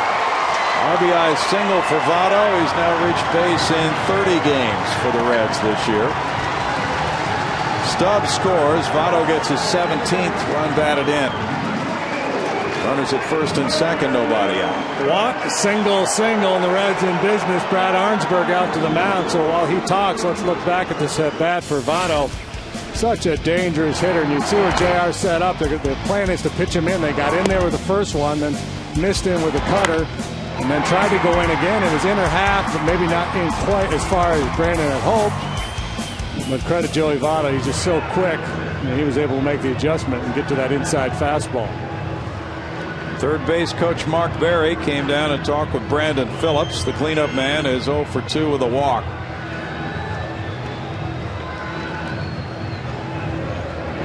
And Phillips, who's hit at the top of the order for much of his career, doesn't profile like the typical cleanup hitter. So normally in this situation you say no way they're going to take the bat out of the cleanup hitter's hands and have him drop down the sacrifice bunt, but with Phillips you can't rule it out. If Phillips were to bunt, Heisey to third, Votto to second, then first base open for the lefty hitting Jay Bruce coming up next, and then Hannigan. So in all likelihood Astros would walk Bruce to set up a potential double play. Phillips has gotten Lyons' attention with that 4 for 8 career performance against Brandon. Showing bunt, he takes, and it's ball 1. Maybe just for show.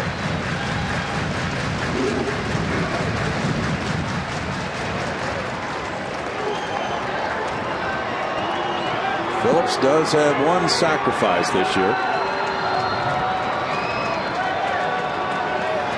Johnson even with the bag at third.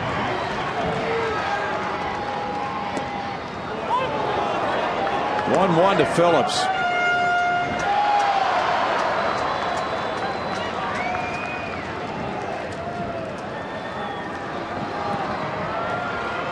Six double play balls and 21 chances.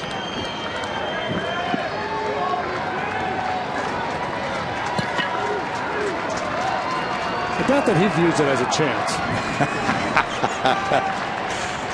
We've got a chance to hit into a double play here. Showing bunt again. Now it's 2-1.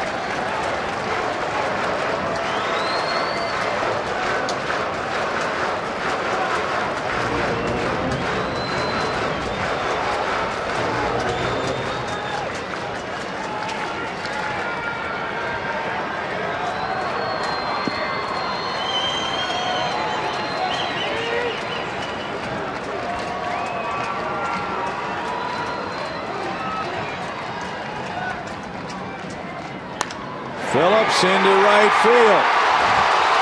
Tying run coming in. Hunter Pence's throw, not in time. Chris Heisey scores, and it's 2-2 on the RBI single by Phillips, and the Reds hit that slot again to the left of Bill Hall into right field.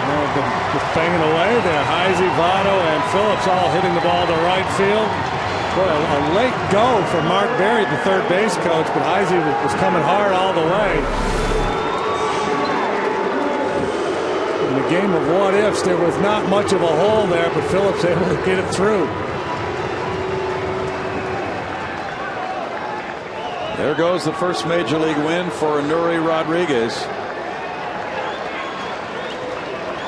Now runners at first and second. 4 straight Reds have reached. No doubt after this ball game, Brad Mills will be asked, how long do you plan on staying with Brandon Lyon as your closer? Jay Bruce is 0 for 3. Chris Johnson coming in. Not to say that I'm promoting a change, but with Brandon struggling the way he is, obviously it's something Millsy has to be contemplating. Fourth blown save for Brandon Lyon and 8 opportunities. And still nobody out. Wallace moving in. Johnson's in tight. Bruce yanks one up the right field line, and this could be a game winner. With Votto coming home, the Reds walk off with a 3-2 win in the last of the ninth. They had only one hit when they came up in the bottom of the ninth inning. Stubbs walked on 4 pitches. Heisey single, Votto RBI single, Phillips RBI single, Bruce game winner. And the Reds are back to 500 at 15-15. They rescue this one. Their offense was lifeless until the ninth. Final score: Cincinnati 3, Houston 2.